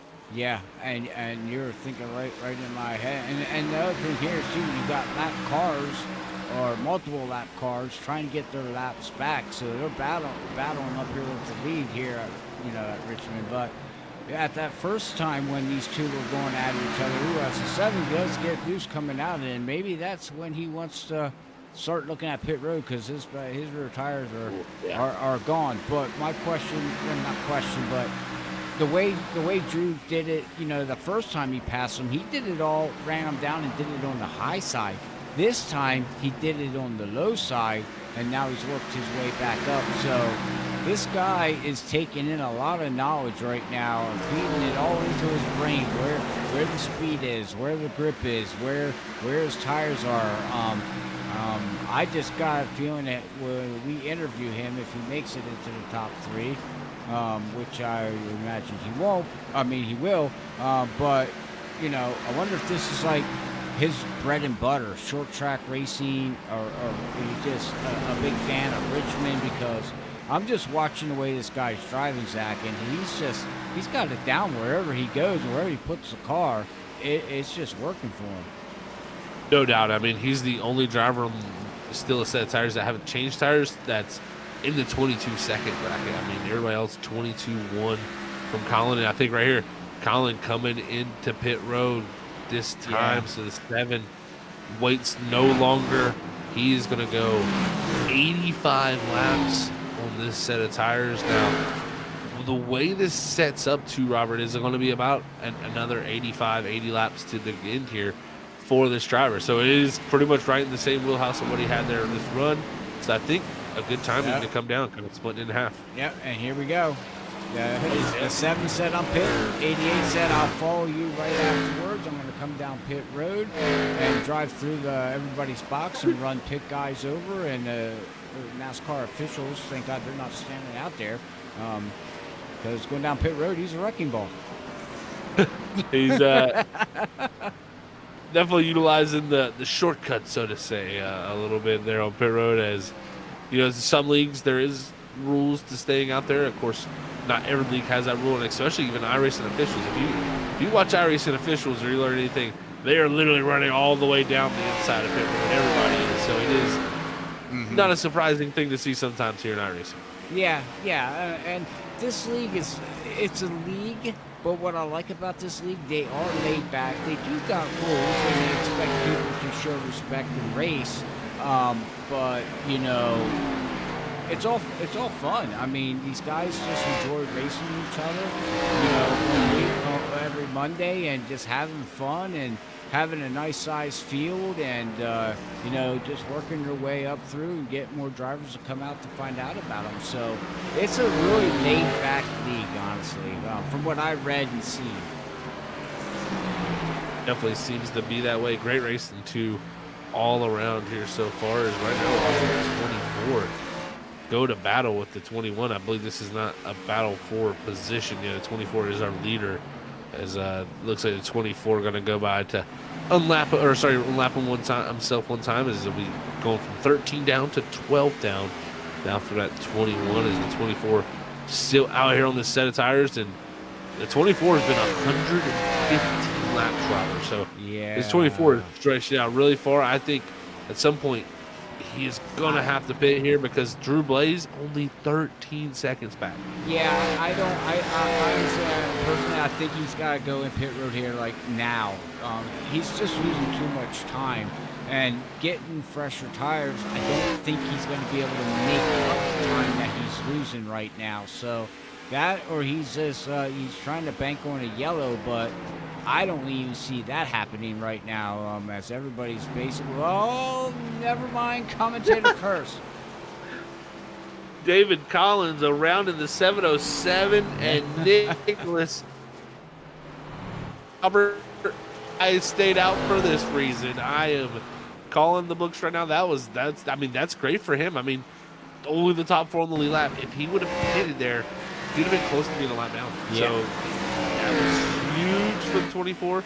Now also, he's going to be able to put a fresh set of tires on that these other drivers probably won't, because they don't want to waste the set that they just put on. Well, yeah, you don't want to do that. You got to say, as you can see, he just loses it. Oh, inside wall, and brings out the yellow. And, yeah, well, unfortunately, he brought out not another yellow, but, you know, I'll take that one. You know, David, I did the bad thing. He did the old commentator curse. And folks. it's a real thing, ladies and gentlemen. You will learn it for sure. If you didn't know it now, you know the it. commentator says something, it's probably going to go the other way. Yeah, and well, it's just a proven fact. It just happened there, bud. So, chat's been a little quiet here now. How's everybody doing out there? Everybody enjoying the race? Who are you rooting for? Who's your fan? Who's your favorite driver? What's your favorite number? Who's your favorite NASCAR driver? So on, so on, so on. Hit us up on chat. Let us know. Definitely so. Love the interactions out there as you see the 24 come off of pit road. And yeah, can confirm 88.7 stay out. I believe also is going to be the same for the 94. That was actually huge for Austin Gruel. He is on 87 lap old tires, but was able to stay on the lead lap there through all that sequence. It's going to be able to pit now. This is a huge bonus for the 94, who was, I don't even know, before all this kind of shook up, you know, and was said and done, I'd have to go back a good ways to kind of see where he was running, Robert, because he's 12th. He was in 12th at one point. Wow. Okay. So during that green flag scenario. So that was perfect timing. The 94 did it well. Yes, he did. All right, as we're going to get ready to go back, green. So now that we've seen a little bit of the race and the drivers here, Zach, we're starting to see it's going to be, I think, going to be between the 88 to 7 to 24 and possibly the 51 if you can find some speed. So out of that, who do you think is going to take this win here? I'm betting my money on Drew. I just see that he's got this track. I just think it's his wheelhouse. Definitely seems like it's good. Pick somebody. Oh, you want me to pick somebody? Yeah, I picked Drew. You know, I'm gonna go with the 24, Nicholas. 24, Nicholas. All right, there we go. And okay. I was just told to make sure we keep Justin off the camera when he comes back. Well, we're going to focus on your number X on the vehicle. There's no number there. You got a letter X, what's that wrestler's name? Oh, no. Don't hit me with that, Laura. I don't know. Did the X. Someone in chat help him out. Oh, my God. I'm sorely not in the loop. Oh, caution's out, Robert. Oh, my brain's going a mile a minute trying to think of that wrestler's name that did the X. Dang it. I believe 55. James Dubose got into the 14 of Richard Windsor, and then Johnny Bobby Brown also sideways in front of him. I think that's what made the 14 check up. So you're going to see here, it's going to be a little bit of a check up here on the entry. You see Johnny Bobby Brown up ahead of the 14. You see he goes into the corner, steps sideways because the car ahead of him. He picks up the 55s there, and boom. Chain reaction yellow there for these guys. Welcome to Richmond. Short track racing, as that's what we like to say here. Hop on with the 55 here. He backs out. He's like, yeah, I don't want to deal with that, and says,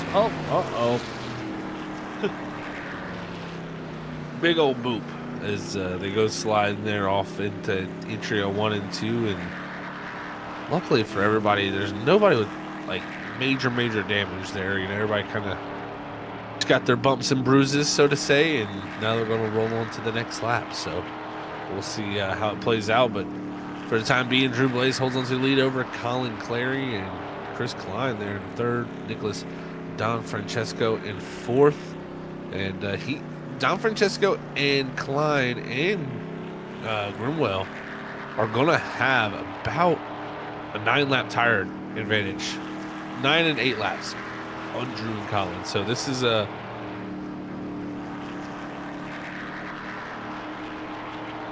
I'm here. I'm just having a brain fart. I'm sorry. I have to find it. It's going to drive me nuts. As Robert looks through there, ladies and gentlemen, thank you again, everybody, for tuning in. This is our first broadcast here with the Lonestar iRacing Series. Is been an epic night so far. We've had some great racing, some great green flag action. Again, Robert, I don't know if you see the track, but look at how the pacing laps have cleaned the bottom where everybody's run. Yeah. And now the outside is just so much darker with rubber. I mean, it is really cool to see how that dynamic now, track begin to evolve in your tires. Well, that's the thing. Like we were talking about the rubber on the high side. Now the 88 likes to run up there. He doesn't want to step over that boundary and curve. Because you get that rubber up there. That's not going to be good for him. And maybe when we do see him get loose a little bit, maybe that's what's actually going on. Definitely, possibly. But I found a wrestler, Triple H. Oh, he did. There you go, folks. He's got it. He used to do the X in the middle of the ring. X. So that's what you adjusted. X. Triple H, baby. Triple X. All right, I'm done.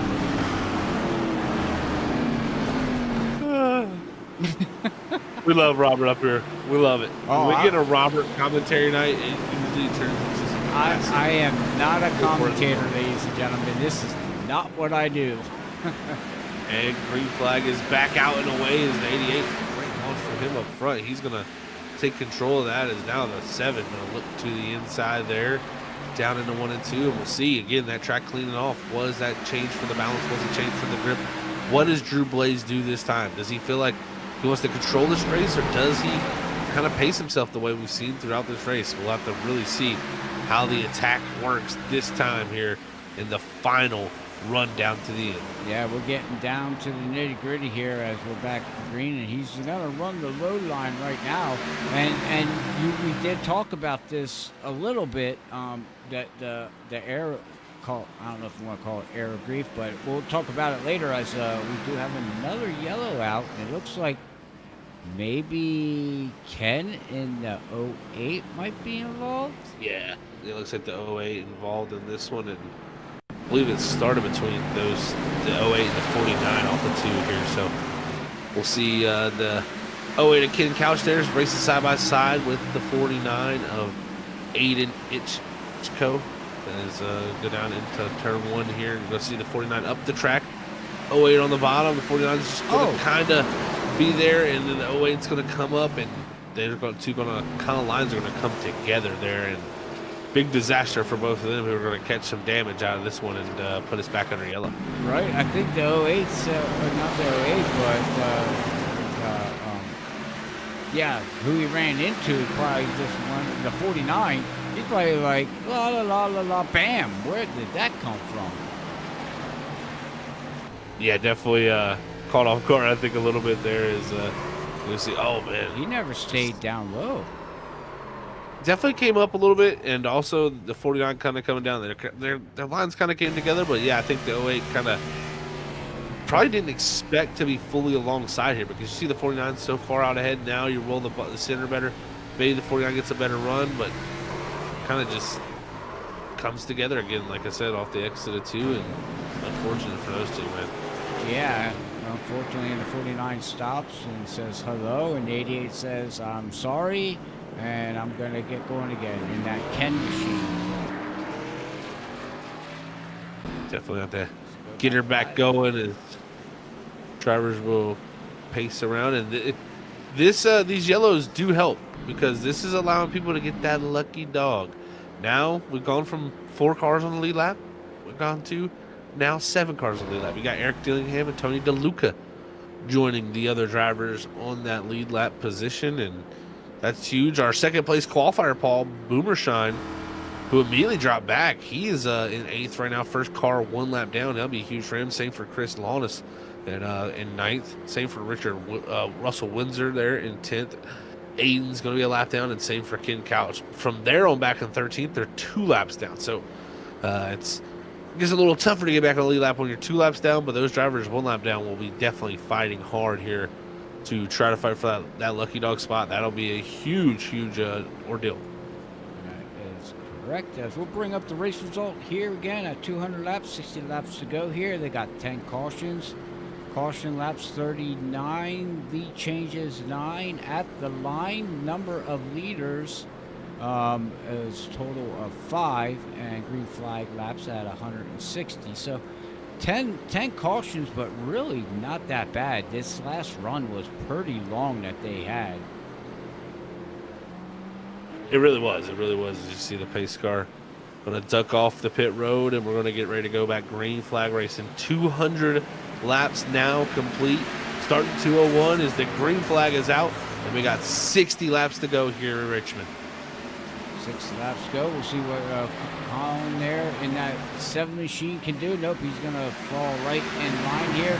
And watching Chris here, we haven't talked much. We talked a little bit about this 51, but he's right back up here racing with these guys. Now, I think his problem is that I think he's burning the tires off a little too fast, and you'll see him fall behind. But we also have Nicholas here that's got a little bit of better tires than the 2 leaders here. We'll see what he can do as the 08 is gonna come out of pit road, but still a great run here with you know, the 24 here. No doubt, yeah, it still is really a great run. Drew put down the fastest lap, Zach, of a 21.5.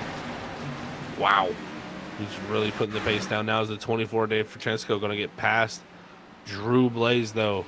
He is a set ablaze right now on the track because, man, he is flying out there, really lighting up the time sheets. And you see here now, this is going to be the battle back here for that lucky dog. That we had Austin blink out. Nope, he's back. Nope, he's out. Nope, he's back. That is not good. That's something that you don't want to see. But yeah, Drew Blaze right now is just he's just, I have to say, he's just blazing fast. He definitely is. Oh, the 24 big by blue. Nicholas Don Francesco losing spots here. On a slip back to 5th. Now, a ton of track position lost, but not as many spots lost on the leaderboard due to these drivers being a lap down. But right now, you see the driver working to his outside the 92. He was our outside pole center in 2nd place to start this race.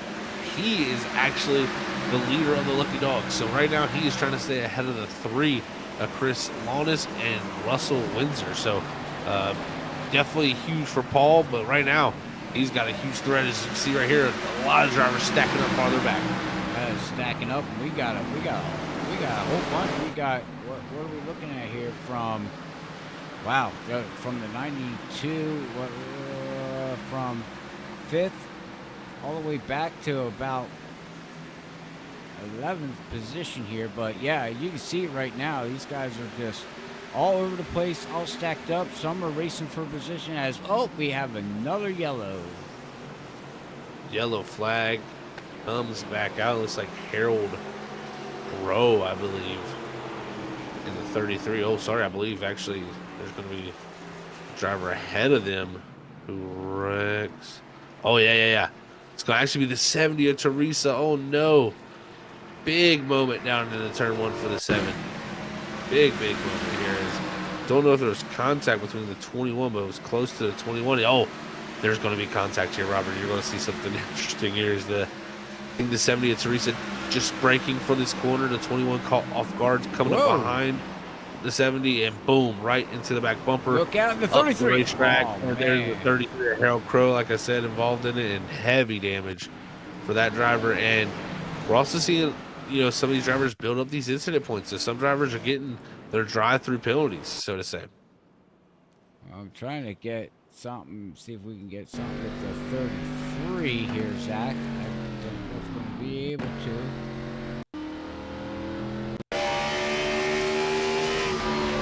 Let's see here. Oh, here we go. Yeah, we'll go back a little bit. You can see a 33 here. Just running his line, and you can see up front here the 21 and the 70. The 70 of Teresa stays high, staying good up there, and the 21's just gonna just slid up, and nowhere for the 33 to go, unfortunately. Yeah, such a big hit, and also the 33, I think from that's going to get the black flag for the incident limit. So, yeah, it shows them tough for it. Yeah, so. A lot of drivers involved in incidents here tonight. And Richmond, I mean, it's a place that can really take them out, so to say. It is such a difficult track to get around. And again, all these caution laps, Robert. Now the track even cleaner.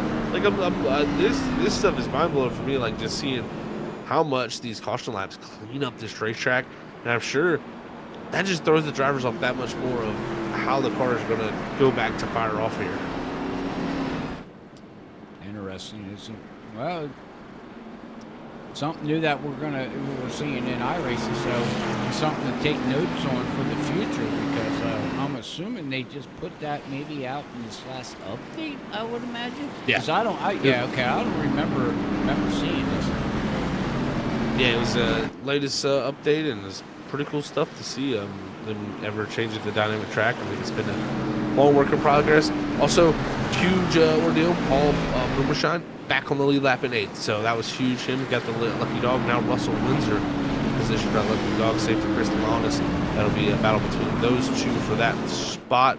But we did have some strategy also, Robert. Drew Blaze on the pit road, same for Don Francesco. So we got some tires, and Colin Carey stays out. So let's see how it goes. Green flag is back out, and we are off and away with under 50 to go here at Richmond. Yeah, I would imagine the 7 stayed out because he burned set of tires. But oh my goodness, we got 4 wide, 3 wide back here in 1 and 2. The 94, the 88 trying to figure out how to get by.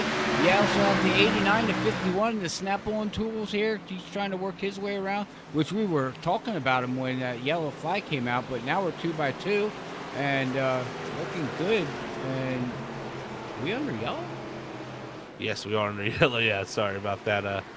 We were under yellow, and it looked like it happened right around the 55 and the 49.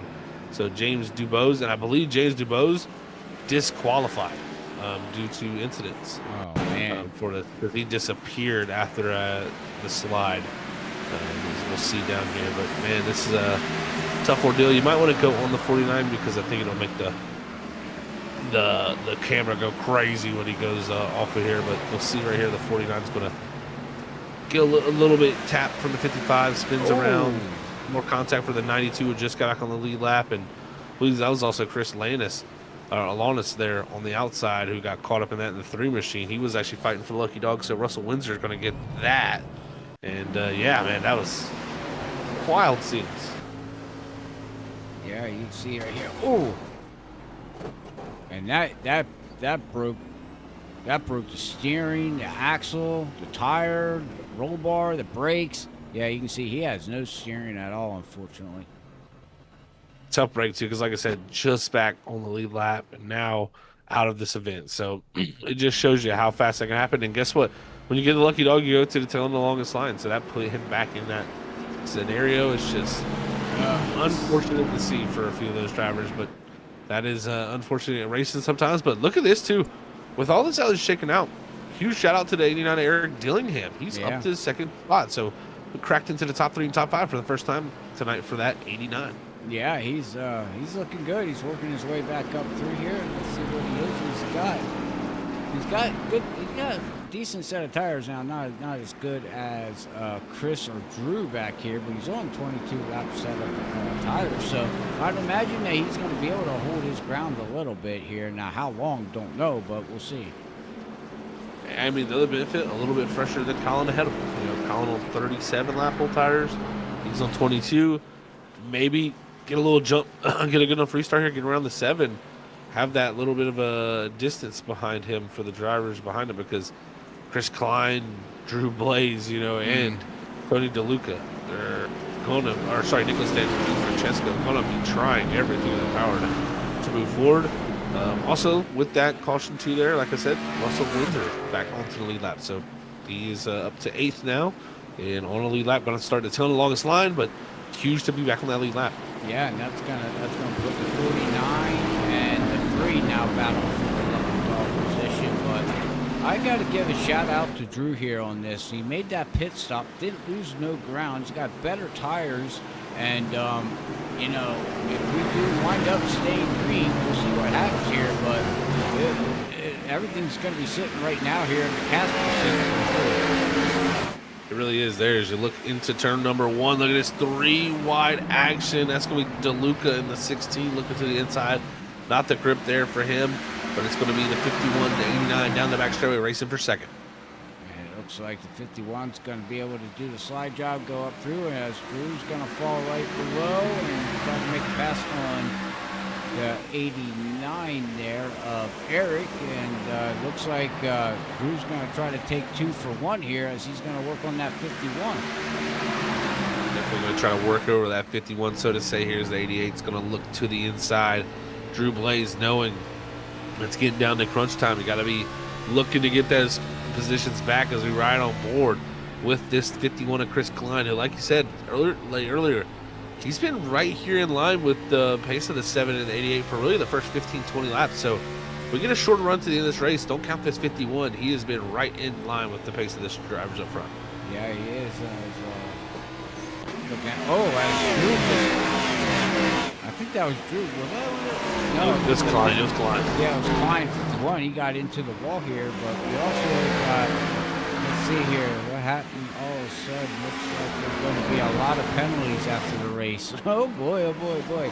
Well, yeah, I mean, it looks like you're going to look at it, but right now that 51 is trying to put pressure all over that 7 for the first time here tonight, as Chris Klein right now is going to try to take the lead. They're side by side coming out of two, Zach, and this is a great battle now with the 51, the 7, the 88. I mean, where did this 51 come from? A little bit fresher tires, but man, it is really using them now. Chris Klein, like I said, had the short run pace, had the want, the drive to get here, and right now trying to take the lead from the 7 of Colin Clary here in the final moments of the race. But I tell you, that 7, even on old tires, so valiant in the fight, and the effort. And look at the 51 just sail it off into the corner. It's going to be tough, though. Sailing off in the corner is going to make that exit like that. You see, just very tough. A little bit of contact, and the 51 saves it, but that was a wild bit of contact there. The 51 kind of just came up into the 7. I got to say the 7 kind of just was holding his line there. So that was unfortunate there for the 51 to slide up into him there. That made him lose that spot to Drew Blaze, but let the refire and go back at it. But here's the 24, Don Francesco. Remember, he's on the same set of tires as this group also. This 24 looking sporty. Yeah, 24 looks sporty all night, and that's one of your favorite numbers there of good old Jeff Gordon there, Zach. I'm sure you're liking to see that number, but now the question is we're watching the 51 yet here right now as the 88 of Drew's trying to work on that number 7, and I do believe he's got fresher tires, and he's gonna catch him, he's gonna pass him here in a short amount of time. But how bad with that little tap? I don't think the damage is gonna hurt the 51 here, but I think he used up his tires trying to get that lead. Definitely, I felt like that was a crucial moment there, not being able to complete that pass. That was very, very crucial, and right now they're going by the 33 of Harold Crow, 17 laps down there in 20. They'll be putting him another lap down, but here comes the 88, Drew Blaze. Much fresher tires than Colin Clary. Got to get this 7. Huge credit. He is fighting with a huge disadvantage right now. About 30 laps difference in tires. So, yeah, this is a difficult spot to be in. I mean, we've had a lot of yellows to help that 7 save those tires. So that difference is not going to be as drastic as what you would say with 30 green flag laps. But, yeah, man, any 10 to 15 green flag lap difference can be a huge difference, and I'm sure there's at least that there. So he's doing a great job right now of managing this. But we see the 88 all night. He's been one of the best as the run bears on. If we stay green, it's going to be tough to hold him back as the 24 again, taking that look on the 51, but it's just so tough to get that pass done. Yeah, I think it's going to come down to these top 4 drivers here as we're going to see what they can do, as it's a hard battle, but we've got 228 laps here. Under the books of 260 here with the new week here at Freaky Fast Racing. We do much appreciate them joining up here in the booth with us and enjoying tonight's event here as we are watching with 230 laps about ready to complete. Got about 30 laps to go, so with that said, we're going to quick go side by side here for a commercial break here, the very last one, but we will be back within about 2 minutes here, ladies and gentlemen, here for tonight's event at Richmond Raceway. We will see you very, very soon. Enjoy tonight and get ready for an epic finish here at Richmond.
We are back here, folks, at Freaky Fast Broadcasting, and it is 19 laps to go here, or sorry, 17 laps here to go at the Richmond Raceway as these drivers continue to click laps off. It's been an excellent night of racing so far, and Drew Blaze, you saw in that side-by-side moment, worked his way past the 7 with those fresher tires, and got to give Colin credit, man.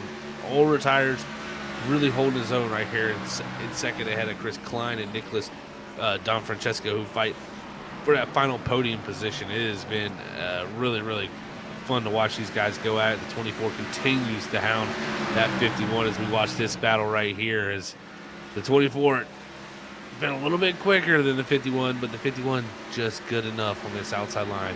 You can see there, once again, really good exit. 24 has to slot back in behind, and that could be a frustrating thing to go through, Robert, sometimes. Oh, as a driver, you're like, I'm faster, just move over, get out of the way. And you can see the 24 he's faster, but again, you know, we talked about a little bit about it. Oh, as a 24, I think was trying to say, get out of my way there on the 51 there, Zach, because he really pulled up on him.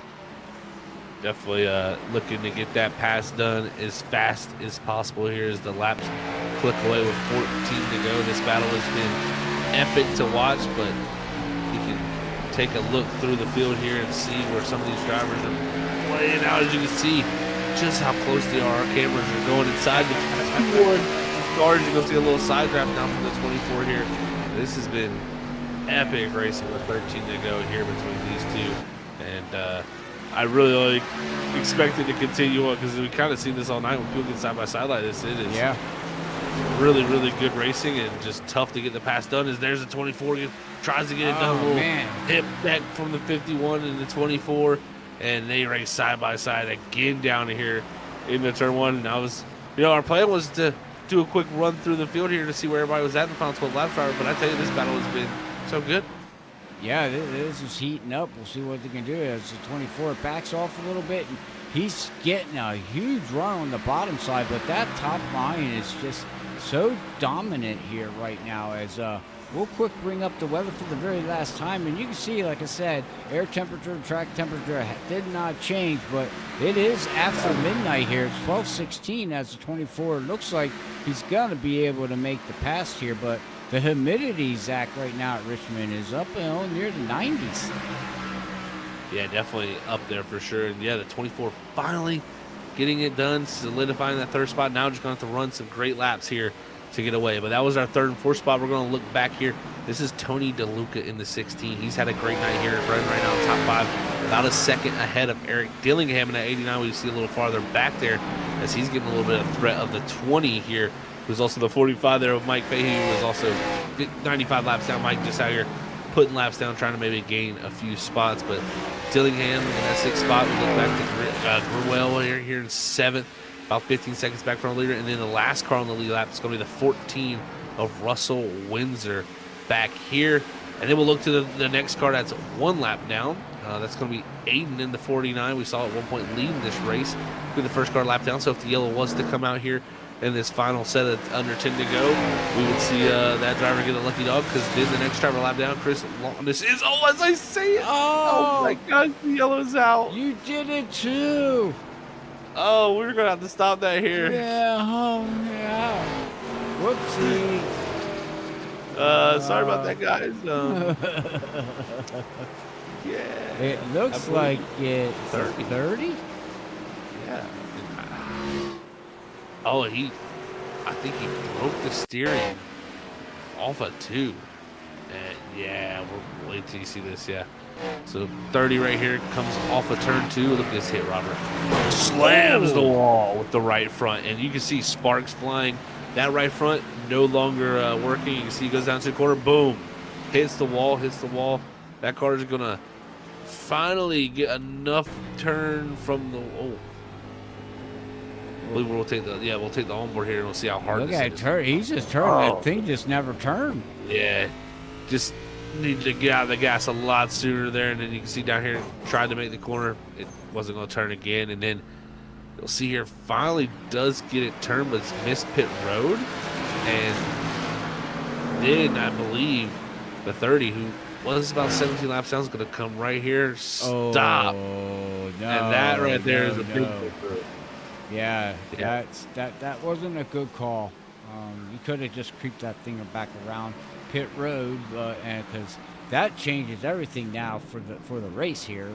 As we'll see, as you can see, yeah, I mean it's going to change. The 7 came in and made a pit stop.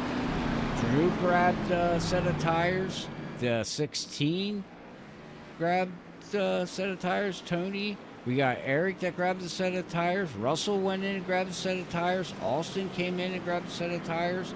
This changed the whole dynamic of this race here, Zach, as the 24 is going to stay out on 47 lap old tires, and so is Chris. I'm kind of shocked on this call that they were running what, 3rd and 4th.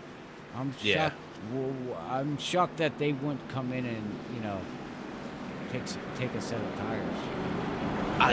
Same Robert, because like I feel like what Colin Clary did might have been like the call so far. At my opinion was kind of correct. He took 2 tires here. Oh. And that could have, like, if the 24 to 51 does that, maybe they jump to 88. They start 2nd and 3rd with the 7 ahead of them. But we'll see if they can, fire up those old tires good, because maybe it takes a few laps for these new tires to get going. Maybe the old tires fire off a little better. This is Interesting. Quite the conundrum right now. And Drew Blaze went from having a solid win in his hands, just now he's questioning how I'm going to get back to the lead here from 4th. That is one of the worst feelings as a driver, is just having that lead, late caution, and then next thing you know, you're not even controlling the restart. You're in a position where you're on the back foot. So let's see how this shakes out, folks. This is going to be a fun one. Thank you all for tuning in so far. Nicholas Don Francesco up front, Chris Klein on the front row, old tires leading into green, and the green flag is out. Can they get them fired off? And they will. But the 7, look at Colin Clary. Great launch from that 7 machine, and on the 2 tires trying to launch ahead is now the 88 ablaze. Going to get stuck behind the 24. Going to launch and lose the rear. The 88 is going to get walked the wreck. Oh, no. It is all falling apart here. Late to go, and Blaze now going back in 5th, but it was loose off of 2 there, Robert. Just trying to get back to the gas. The cold tires, I think, just bit. Yeah, I was gonna say with this yellow here, I was kind of scared that this was gonna happen. I was gonna say, if we say green, Zach, how aggressive were these guys gonna be? I mean, the aggression. I mean, the 88. He knew what he needed to do. He had the full send it. He drove it in hard, but like you said, cold tires. Bit him in the butt, unfortunately, and I had a funny feeling this was going to happen. I really did. The aggression level is now getting intense. They're going for it, and I think if Drew could have kept that car underneath him, he was going to catch that 7 and probably pass him, because we haven't seen yet how those 2 tires, react here. We don't know. We didn't see no one take 2 tires until now. So I think the 2 tire call was the right call. Definitely seemed to go that way. I mean, Colin going to be in control of the restart now. Drew going to be back and forth even after all of that kerfuffle off of turn number 2. I mean, just the cold tires so hard to fire up sometimes, and I think he knew he needed to get through that gap, get to 2nd, going into 3. Have the opportunity, because we were coming to 2 to go that next time by. It wasn't like he was going to have 3, 4, 5 laps to get, there to the 7. He was needing to be there in 2nd, in my opinion, by the time the 2nd lap started, so he could have a full lap to kind of reel that 7 in and set him up for the final. And I think now, if you're Colin Clary, you just need to be excellent in this restart, and he's been really good on restarts this race. That he has. He's timing the restart right. I know they don't have a Geico restart zone. Well, they do here, so I'm not sure if that's applied in this league or not. Yeah, it's tough to see. I don't tell here in the The UI. So we'll have to UI, find out from so- the admins. But if they have the restart zone that they have to wait, or when that green flag drops, he can Where's go, iRacing because when the control? green flag drops, that 7 is gone. So I would imagine maybe they don't, or that he's just timing it just perfect. Yeah, I mean, with the iRacing system, you can still get some great restarts. It's just Yeah. a little bit less easy to jump those starts like you could back in the days. Oh, the 707, I think he needs to get. Oh, he actually needs to. Where's he going? Whoa, what's he doing? Okay, he's staying down on the 8. Restart zone, and we're going green, and the 7, I think, is just caught off guard by that. Now, Yeah. the 88 has an opportunity as we're no. going green. The 7 did a good job closing that middle off, because if not, that 88 was going to be there. Off the 2, though, Colin Clary, great restart, able to really shut off that first initial start, got through 1 and 2 well. Now down through 3 and 4. Does the 2 tires have the grip, as it'll be white flag in the air. 1 lap to go here at the Richmond Raceway. It's Colin Clary, Drew Blaze, the two drivers who have dominated the night. The 2 have been up front 1 and 2. Will the 88 have something for the 7 down in 3 and 4? He's about 2 car lengths back. Will he be able to get to the back bumper? I just don't think he'll have the grip as the 7. Clary gets off the corner. He's able to get it, and that is the checkered flag in the air. Colin Clary, your pole setter, wins tonight as Drew Blaze, unfortunately, is going to come home second. And I believe Nicholas Don Francesco going to round out your podium in third, as Russell Windsor top 4 for the 14 and a top 5 for the 51 of Chris Klein. Well, we have black flags being served here. We have Nicholas with the black flag. Colin is shown with the black flag. The 49 with the black flag. I think that 707 messed some stuff up, I would imagine. So I would say that these, because it's dropping Collins now down to 7th, Nicholas to 8th, and the 49 to 8th, 9th, 8th. I don't know anymore. Yeah, I don't know exactly. I'm sure they'll get all of it fixed up, but right now, the 7 coming to pit road. No burnouts for him, but Drew Blaze doing the burnouts for the win. So, okay. I guess they're going to let that go. I mean, that is. Yeah, I don't know. We're going to hear about that one. Interesting to see how they'll call this one, because, man, that is shook things up. Our top 3 right now, if it stays the way it is, it'll be Drew Blaze first, Russell Windsor second, and Chris Klein in third. But, yeah, clearly mishaps there on the restart leading to that.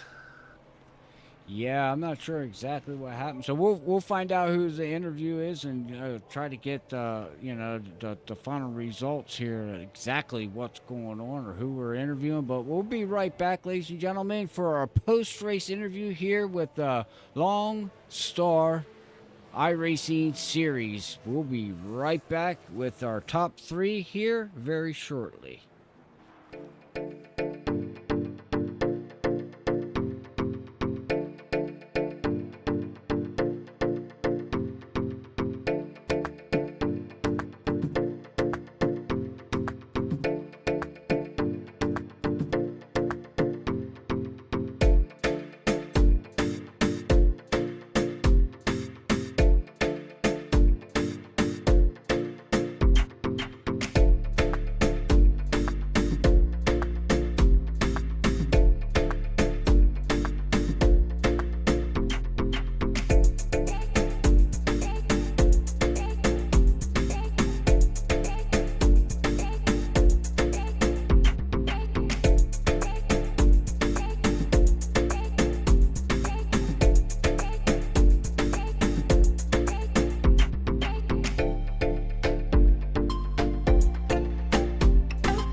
right, we're back here, folks. I'm sorry if I didn't step on you, Robert, if I did. I'm sorry. Yep, that was my bad, guys. Yeah, we are back here, and we are a little confused. We don't know what's going on with the finish yet, but we're gonna go with what iRacing says for the time being, and we believe also because Drew, I believe, is the admin in the league. We're gonna pull him up here and get a talk with him to see exactly what the decision there, what that is, and everything that played in the race, because the 88 was definitely a huge factor. So let's hear from Drew up here in the booth. Hey, Drew, it's Zach up in the booth. You got a copy? Yes, sir. Well, man, what a race here tonight. We're still a little unsure exactly how the finish played out, of course, with all the black flags there. But with iRacing, it says you are a winner tonight. So, man, take us through that, because that was a wild race here. Yeah, that was definitely crazy. I'm not completely sure what happened there at the end. I do have to look over all that, but yeah, it looks like Colin ended up getting a black flag from being bumped under on that start there. So I hate that for him. It's yeah, we had a good race going on. We were both fast all night. Me and Colin were just like right there neck and neck with each other. Felt like the whole time. I just was always looking at his back bumper. But yeah, I think I was just a little bit better on the long run. And I definitely did not want that last caution there at all, because I knew I was pretty much gone. I had a lower fresher tires, so. But yeah, can't ask for much of a better race from my perspective. I know it was a little chaotic, but yeah. Yeah, definitely a great job from you, man. I mean, like you said, the longer run seemed to be definitely your strong suit here tonight. You really were able to, work Colin over, like you said, looking at his back bumper for a majority of the time, but the pace was there for sure with the 88 as that run continued on. And like you said, didn't want to see that yellow flag there at the end. I mean, take us through that, that second to last restart. You got to restart there in fourth on fresh tires. And, was it the cold tires that kind of just caught you off guard there, trying to get to that second spot there that really bit you off of two? Yeah, I think it was just a combination of the angle, and also I had I was kind of right down in front of I'm not sure who was behind me, but just a combination of those things, and it's kind of it felt like the rear end just lifted up off the ground, and I could not get that thing under control. So I was just kind of along for the ride, and I stomped on the brakes and straightened back out, but unfortunately I believe I caught the 16 and some other guys up, so I do have to give an apology out to them. It's just a bad situation. Definitely a bad situation for all there, Drew. But man, you're able to rebound there on the restart, get back to that second spot. Of course, the shenanigans happen on the restart there, and able to bring home your first victory of the season. I mean, heading into Chicagoland next week, how's that feel with the momentum to get the first win this season? And how do you feel about Chicagoland first off as a track next week? Yeah, I mean, I love Chicagoland. We stopped running there for a while because the real life NASCAR stuff stopped running it. So I'm excited to get back there and learn that place all over again. And just yeah, this is a good group of guys we got here. Just I think the chaos of Richmond kind of got them tonight, but we typically put on way better races, way less cautions. But yeah. Well, I'll tell you what, man, congrats on the win here tonight, Drew. It was a fun watch from us up here in the booth. But before we let you get out here and go celebrate it, anybody want to send a shout out to before the night's over? Yeah, just all my guys here at Lonestar Racing. Couldn't do it without them. Mike Fahey, Justin Johnson, everybody that's been showing up for the league, man. We got a lot of people showing up now and then putting on a good race, and just yeah, really happy to see that. And thank you guys for putting on a great broadcast. I'm excited to go back and watch this one through. And yeah. Well, Drew, again, congrats on it, man. We'll catch you next week in Chicagoland, and you go celebrate this one. I appreciate it, you guys.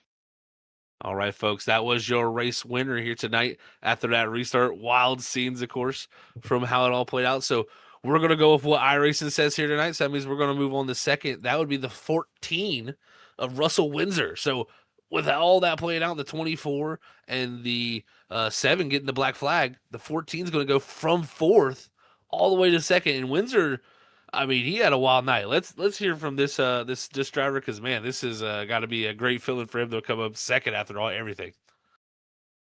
Hey, Russell, it's Zach up in the booth. You got a copy?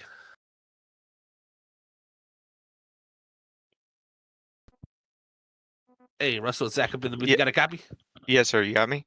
Yeah, we got you now, man. Well, I tell you what, congrats on second after all that playing out. That is wild scenes, man. I mean, you were fourth when you crossed the line, of course, with the black flags that moves you up to second. How does that feel, Russell, man, after tonight's 260 grueling laps?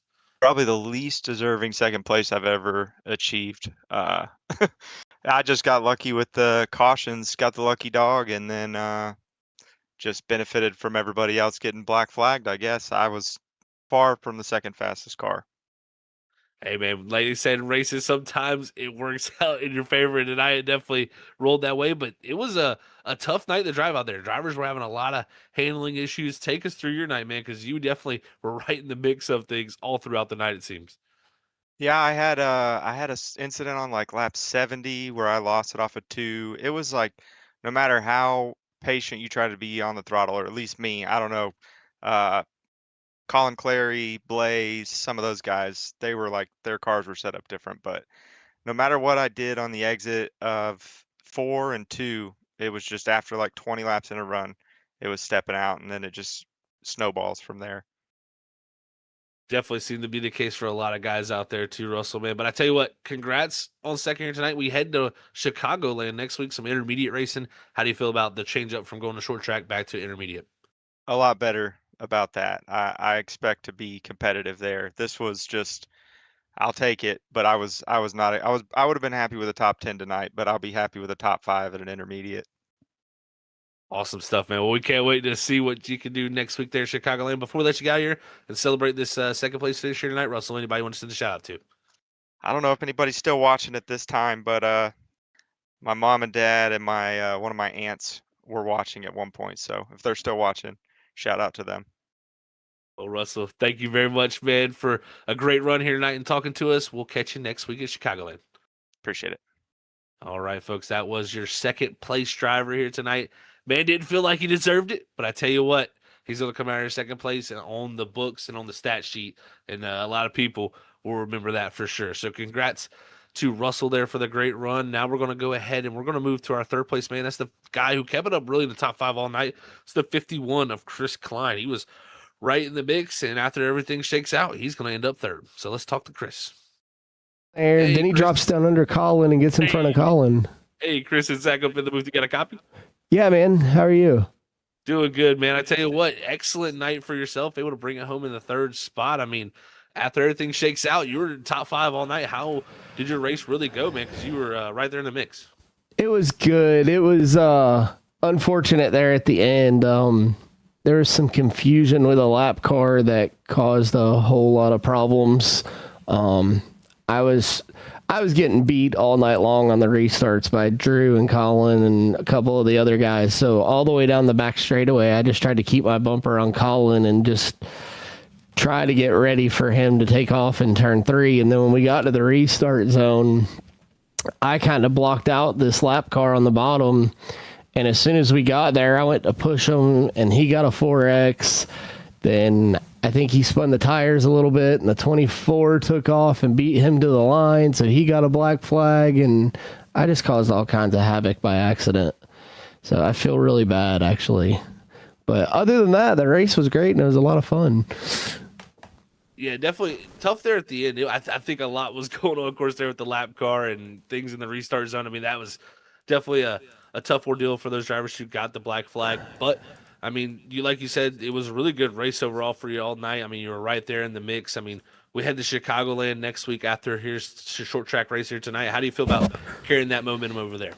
I'm pretty excited. I really love the Lonestar League. I've been over here for a long time and always had some good races. Drew and Justin do a good job of moderating it and their crew. And excited to go over there and race next week. We've had a bunch of good races in a row. We were at, dang it, now I'm going to draw a blank. A couple of weeks ago, Old Atlanta, and ran over 200 laps green back-to-back with a bunch of green flag pit stops, and it all came down to tire strategy and conserving tires, and look forward to having another good showing there. Definitely is going to be awesome. We can't wait to get there, man, next week. But congrats on a top 3 here tonight. Before we let you get out of here, Chris, anybody wants to send a shout to?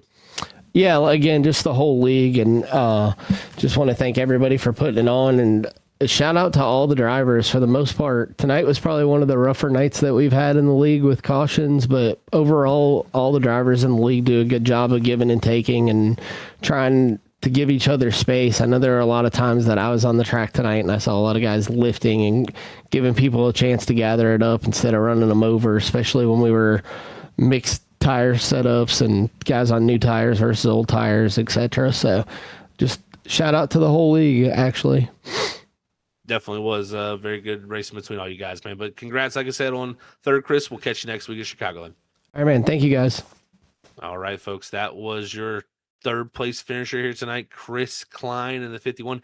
Kept that car up front all night long, man. It was really good race for him and stayed right in the mix. And of course, everything that went down there on the restart, is to be, reviewed and stuff. I think the admins will go back and check all of that out, and they'll have some work cut out for them there, figuring out exactly what it is and going through the logs. But hey, that is the beauty of races. Sometimes you have these crazy finishes, but we're going to go ahead and pull up our race results as we've gotten through now our post-race interviews. You can see Drew Blaze, of course, the winner here tonight in the 88 machine, able to get that victory there late in the going. 14 of Russell Windsor going to take home second. Chris Klein there, we talked to him in third. Dillingham going to come home in fourth. Greenwell in 30 and the 94 going to be fifth. Ken Couch going to be in sixth. Colin Clary, that was the black flag there, going to put him back in seventh along with Nicholas Donfrancesco. It's going to take them from first and down to seventh and third down to the eighth. So tough break for the 7 and the 24 there. Chris Lawless is going to be in ninth. 10th is going to be Jacob D. Booth, and that's going to round out your Freaky Fast top 10s. We look through the rest of these, Robert. It is, I think the driver, Chris Klein, said very well. To the drivers, it may be one of their worst nights caution-wise, but I got to tell you, they really put on a show, and the cautions really were not that bad. I've seen a lot worse out there when it comes to caution to some of these short tracks. That we have seen a lot worse, especially at Richmond and stuff. So they put on a great show. I'll bring up let's see here, the quick bring up the race. They had 14 yellows. That's not bad for 260 laps. 14 yellows. Yeah. They had more green flag laps than they did yellow flags. They only had 56 laps on the green flag. 16 lead changes at the line. Number of leaders only at 5, which is pretty amazing. That means they were swapping back and forth there for a while, which we've seen. And green flag laps at 208. So, and that's with the green white checkers overtime. But yeah, I mean, I can't complain, Zach. I actually came into this race here nervous for us on the back end, broadcasting, new league, new drivers, new names, trying to put on a good show to make sure, hey, this is, we're good at what we do. But I actually, now that it's over, I feel more relaxed and calm, and I enjoyed the show, and I enjoyed, commentating with you. I tell you what, this only does, it makes us a lot more excited for next week in Chicagoland, Robert. I think that is the big thing. It's just going to be exciting weeks of racing ahead for us. Also, I can't tell you how much I'm excited when we get Sam up here too. He's going to bring so much energy and passion up here to the booth. You guys really don't understand it. I do not do it justice. I will say I do not do it justice as a lead. Yeah. My job is to tell what the drivers are doing. But hey, sometimes we got to step up in those roles, and it was a fun night, Robert. I always enjoy doing this duo between me and you. People might not know it, but this was the original duo. When we started this, it was just us two back in the early days of Freaky Fast. So it is very much a good thing to see, how this is all played out for us. And I'm excited to see how this series plays out, especially new faces, new names to learn. It is going to be a fun time.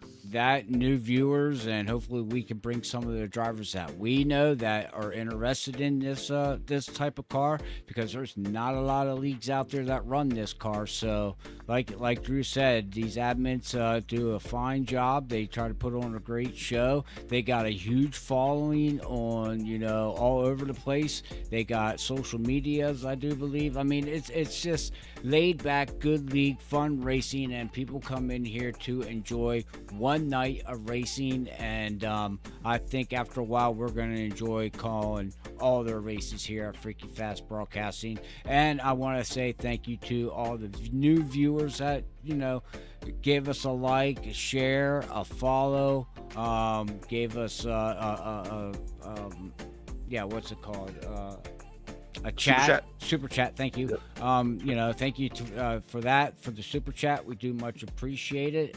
Again. So, but with that being said, ladies and gentlemen, we do have one more race this week. And the part owner of WSSR, we will be their last race for right now. Coming up this Wednesday at 8:50. Zach is part owner of this coming up here, and I know, Zach, you don't have to get into it much, but I would like to see everybody that tuned in here tonight, if you want to see some great racing, finish out the season, make sure you tune in here at Freaky Fast Broadcasting on Wednesday night when we have their last and we crown a champion, and it comes down to three drivers. Three drivers, 4 points. Yeah, 3 drivers, 4 points, man, and that's that's after 6 weeks of chase. So yeah. So and 12th season through the in and out. So yeah, it's been a long time, and I'm excited to see how it closes out. I am a little bit sad that it is closing out, but as they say, all good things have to come to an end. And Amen. Me and my friends, the guys I started this from originally, my other owners and stuff, we talked about it, like it's technically not the end. You never say never. So you never know. Too. Season 13, look out, 2028, 2029, something like that. 2030. Yeah. After the kids grow up, right? Yep, exactly. Yeah, we got to get through these phases of our life. We're in those midlife phases of our life right now. We're almost midlife crisis of women. yeah, exactly. So it's definitely an interesting time for all of us having. But hey, yeah, I guess like you said, Robert, if anybody's out there watching, you just want to watch some good old iRacing action, come tune in. I mean, we got guys like I like the brag, Jake Nichols. Literal Coke Series winner. Not too many years ago, like racing for our championship. So it's a very competitive series, very sought after championship, and I think the person who wins this is gonna be very happy to say, man, I might be the last one. Amen on that. All right, ladies and gentlemen, with that being said, make sure you tune in on Wednesday night. If you have time, just tune in for 5, 10 minutes, 20 minutes, as long as you can. Say hi in chat. We do much appreciate it. But until then, we're going to head off. We will see everybody next week at Lonestar at Chicagoland here at Freaky Fast Broadcasting next Monday night at 8:50. Make sure you tune in. Until then, God bless everybody. Love yous all. Peace out.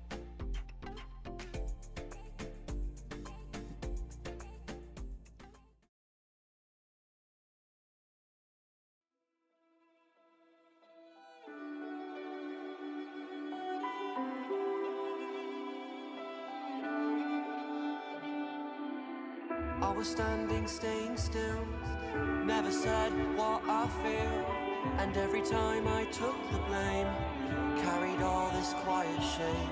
Cause all the pressure in my chest, I've gotta fight to catch my breath, when every step still feels the same, trying not to break. Where do I go from here? Maybe I'll disappear. If I don't try, I'll never know. I'm waiting on you. Where do I go from here? There will be no more tears. Kill the doubt, feed the fire, hear the voice inside.